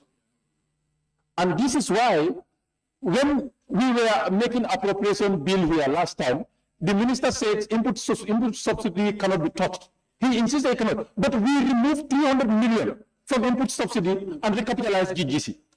Minister of Finance insisted, he said, Parliament said no, we are removing input subsidy and putting it at GGC to recapitalize. That was the parliamentary decision, and that's the powers of the Parliament. And all of the institutions, we are doing it there. You know, in fact, my suggestion, Honorable Chair, is that what Minister of Finance agreed with, in fact, is what we should not agree. We should agree to even leave 20% of the fines and charges paid to the service rather than the 50% of the court cases. Because those fines are more than the court fines. When is the court cases are going to be ended? No one knows that. So the fines are even more reasonable than that of the court. The Minister of Finance knows how he deals with them. Lower Frado. Thank you very much. I want to, because from the minister's explanation, I'm trying to get something, but I want the minister to listen and understand. What some of us are advocating here, the internal revenue that the immigrations are generating for efficiency, that percentage should go to accelerate their job. It's very disheartening sometimes. When you go to these immigration centers, you find them armless, that they cannot do anything because of resources. And they are generating as much resources as they are. And we did this for the Medicine Control Agency. From their internal generated revenue, there's percentage that is plowed back to the Medicine Control Agency. That is the same thing we want to imply so that those funds would be given to immigration for efficiency. Okay, thank you. Saba Sanjal, I think now I will allow only two because we are repeating. If you are not convinced, the majority will decide. Yes, Saba Sanjal. Chair, I have submitted some suggestions there in relation to the clause that we are discussing, one. Number two, I think we are also going against our own rules, because the rule is that if you have a proposal, you must write it and submit it to the chair for determination. Most of these arguments that we are going through is taking too long because we are not following the rules. If we were following the rules, we would have written our suggestion and submit them to you. Now, coming to the issue on the discussion, Honorable Chair, we need to always consider looking at best practices within our country, in fact, in the Gambia. Let's look at GRA, for example. A ceiling is given to them. Once they exit the ceiling, the rest goes back to them. What does that do to GRA? It encourages them, it empowers them, and it encourages them to even collect more. Honorable Chair, in 2025 alone, the Gambia Immigration Department have collected over $632 million. How much percent of the ministry's budget is that? They're talking about this at 20% of that. I think we need to look at this properly, and then we analyze in a way and manner that it will definitely empower them to even collect more than what is expected of them. I'm sure that if we empower them, it will really help them. Honorable. Sorry. No, yes, I think Honorable Minister will come. I have given you plenty time to, so allow the members. Sane, Honorable Member for Brikawa South. Chairman, thank you so much. I want us to understand one thing, especially when we come to our budget aggregation.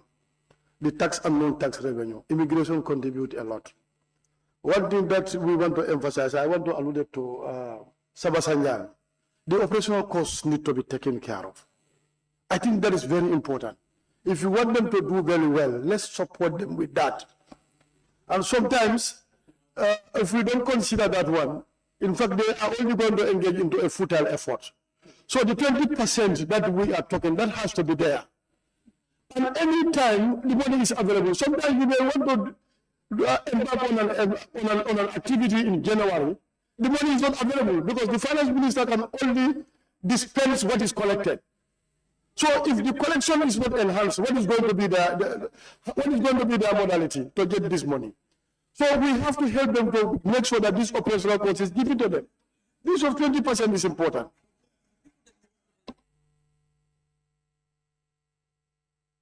Okay, honorable members, Chair, for the last, we'll allow 2 more contributions. Yes, I said two. And those were Lower Nak, Puladu, and then Brikama South. Honorable Minister, what do you, yes? Chair, I think I said there's misconception. You said immigration 600 million. 600 million, all the operational costs they do to get the speaker money is spent by government. All those products, the ID card, the passport, everything also is spent by government, it's money. Do you know the ID card and the license, how much money we pay? It's into millions of millions, almost 200 to 300 million for raw products. Not to talk about the operation and the fuel cost. So it's not all that money, it's just a profit they made. And let me tell you, an ID card is just about for 550. But for 450. But the cost of only the raw material is 430. Where does that other money coming from? So what I'm saying is, even this fund, the purpose of this fund, nothing is an operation. No, nothing is on this fund. This fund is for the purpose of procurement of equipment. And I told you, we are trying to get them equipment. And when you conduct training, there is also a training budget, even though it is not enough. Compensation of spouses, and we have a compensation system, even though it's not enough. To pay reward to officers. This fund you are telling them you are going to give them, this is what they are going to use it. They are not telling you they are going to use it for operation purposes. Chair, let the minister lower his voice. We can hear him.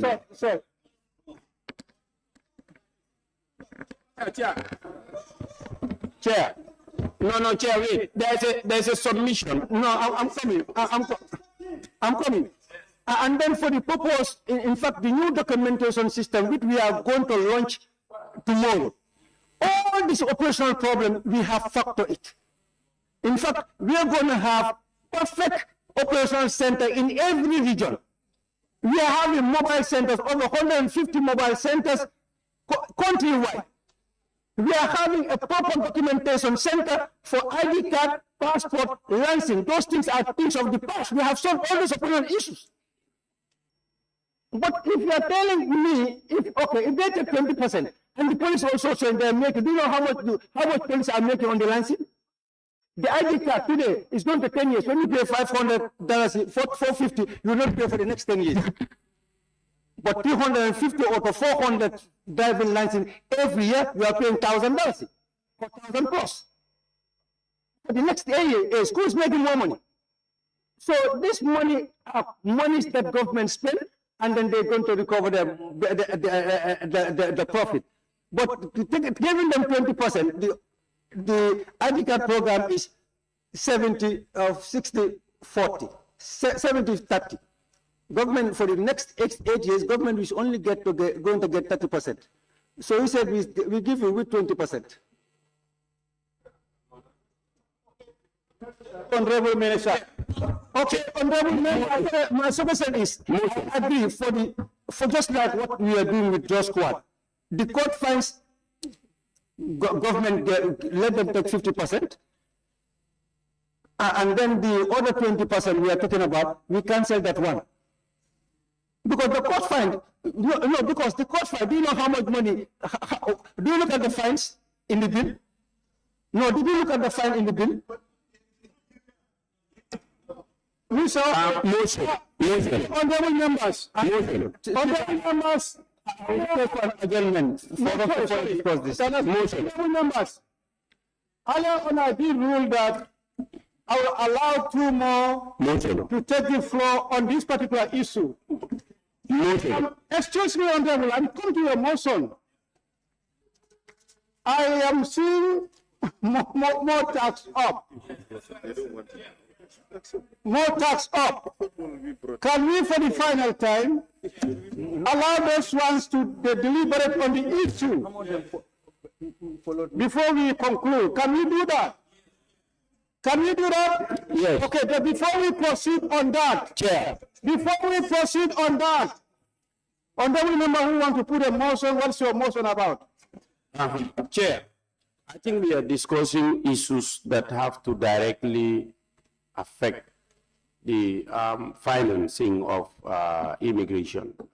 And based on submissions that we have all had, I am suggesting that, yes, my motion is for us to rescind our earlier decision so as to allow the members to also have the opportunity to do some consultation as far as this issue is concerned, and then come back to the issue. So the earlier decision that we made was to finish the business. And looking at the way and manner in which we are moving, I don't think we will be able to finish this business tonight. As a result, I want us to rescind our earlier decision so as to adjourn the debate on this matter. Guess that we allow the few who wanted to contribute to come in, and then we exhaust on this particular part. Sorry, no, yeah, we have few submissions who are here. We complete those ones and then decide on your motion. Chair, no, Chair. But we have started this, almost completed this part. Chair. We are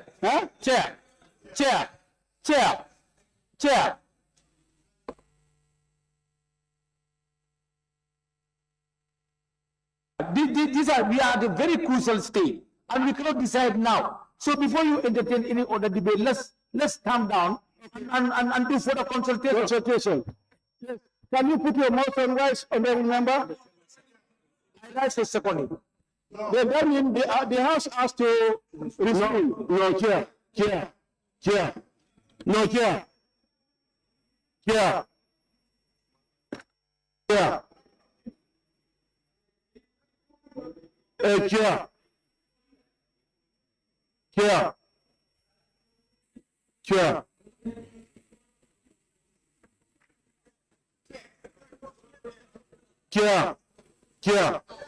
Yes, I have to. I have to question your procedure. Yes, because the procedure you have made is wrong. Yes, because once here, the correct standing orders from the motion is not correct. You can move standing order 1.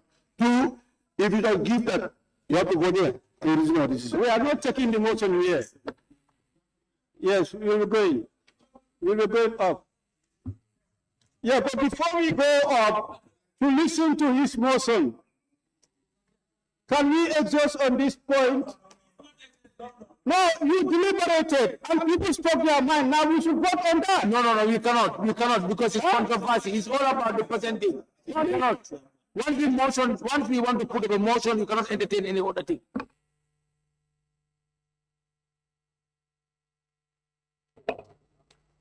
I think members are debating on the establishment of the fund, but they are not reading the provisions as contained in clause 27.2. And I want to read that. 27.1 is the establishment of the fund, and 27.2 is saying monies from the fund. So there's the motion.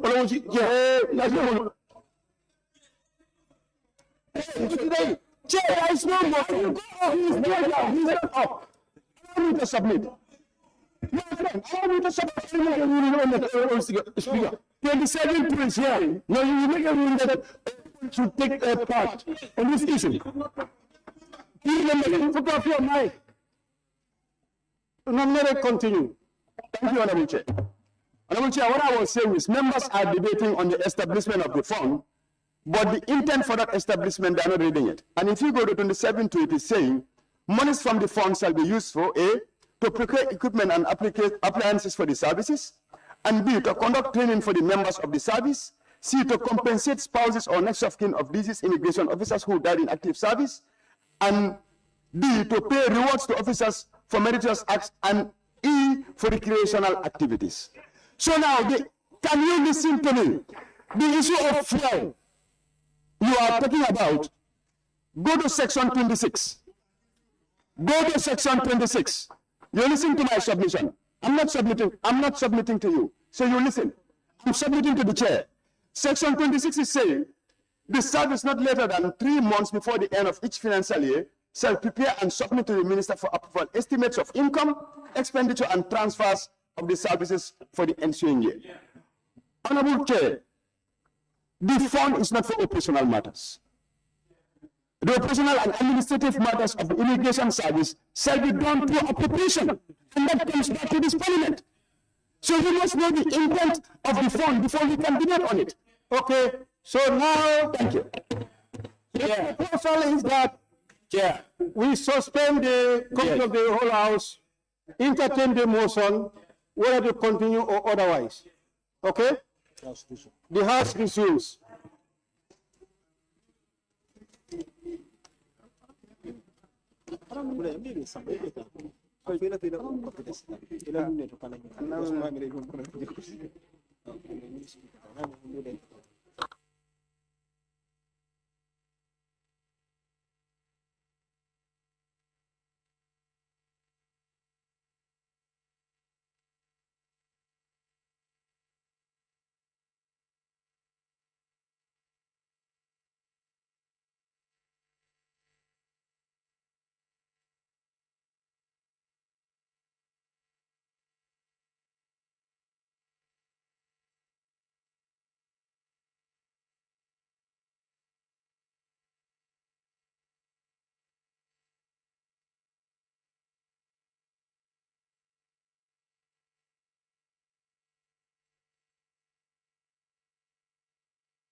Honorable members, the house resumes. Honorable member for Sanjal, can I hear your motion? Thank you, Honorable Speaker. With your permission, Honorable Speaker, I'm rising on the order 53A. A motion by way of amendment to a question already proposed by the Speaker. 29.3. Already, 29.3. That's 29.3. and yes, which is 29.3. Honorable Speaker, I'm moving a motion for us to rescind our earlier decision so as to help us to adjourn for today. Thank you. Thank you. Any seconder? Honorable member for Lower Flood West. Very much, Speaker. I rise to second the motion so that we can end of business today and do better consultation. The motion is for us to rescind our earlier decision. That is to sit beyond 6 o'clock to finish business. And then now we are to rescind that. It has been moved and seconded that we rescind our earlier decision for the assembly to sit beyond 6 o'clock and finish business. Those in favor, please say aye. And not in favor, please say no. The ayes have it. Division. No, the ayes have it. Okay, division. Those who say aye, put your tag up. Those in favor, put your tags up.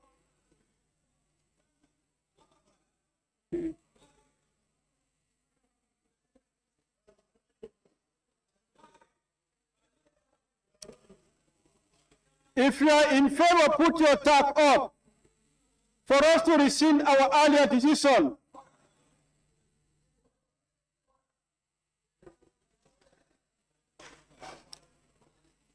Those not in favor, please put your tag up. Not in favor.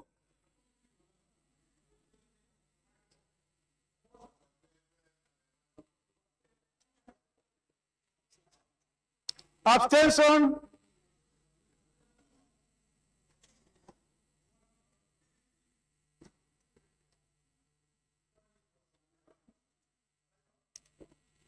The results: ayes 14, noes 2, and abstention 0. That means the ayes have it. The earlier decision for us to sit beyond 6 to finish business is therefore rescinded.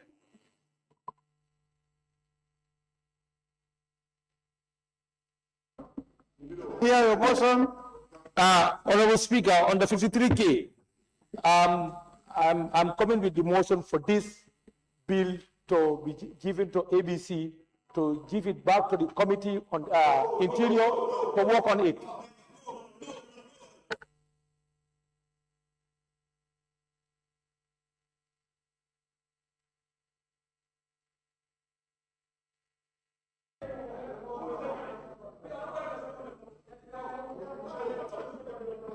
Well, 53K is a motion agreed to by the Speaker.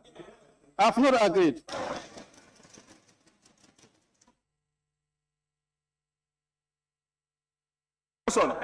Yes, any other motion? Yes, Speaker, at this juncture, I am moving the motion that we close the courting today until further notice. Thank you.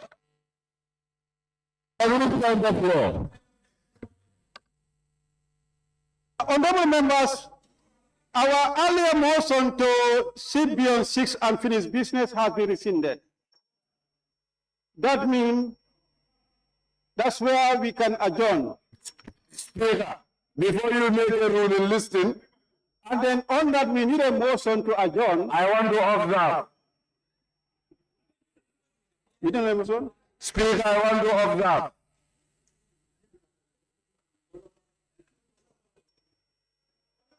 Janjambe. Thank you, Honorable Speaker. My brother here, he just rules on no point of law, seeking for an adjournment. All that he did is, Speaker, motion, I want us to adjourn. Honorable member, are you having a motion or what?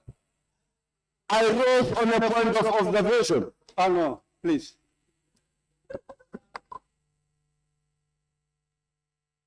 Members, now that we have rescinded our earlier decision to sit and finish business, that has been rescinded. That means we have to adjourn the sitting, right? Yes, sir. It is seconded. Yeah, so.